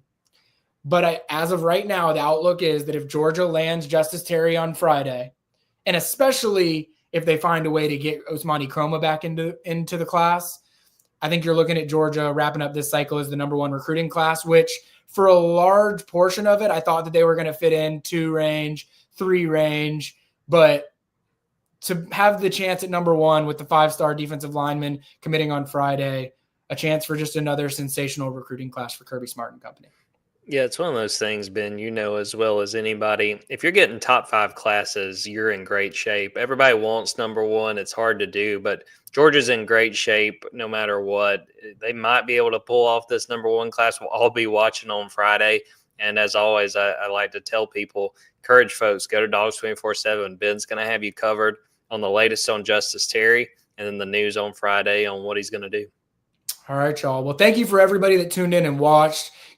Anybody that's listening after the fact, we appreciate you as well. There are some really good interviews, so I encourage everyone who wasn't live. You've already listened to it, so me saying this is irrelevant. But we appreciate you. Thank you to all of the signees and their families that helped coordinate getting them on for this show. If we had 2 more hours to do, we might have been able to get even more guys on. But, hey, next time we might plan for an even longer show. We really appreciate y'all. For my co-host, Jordan Hill, I'm Ben Wolk, and we will see you next time.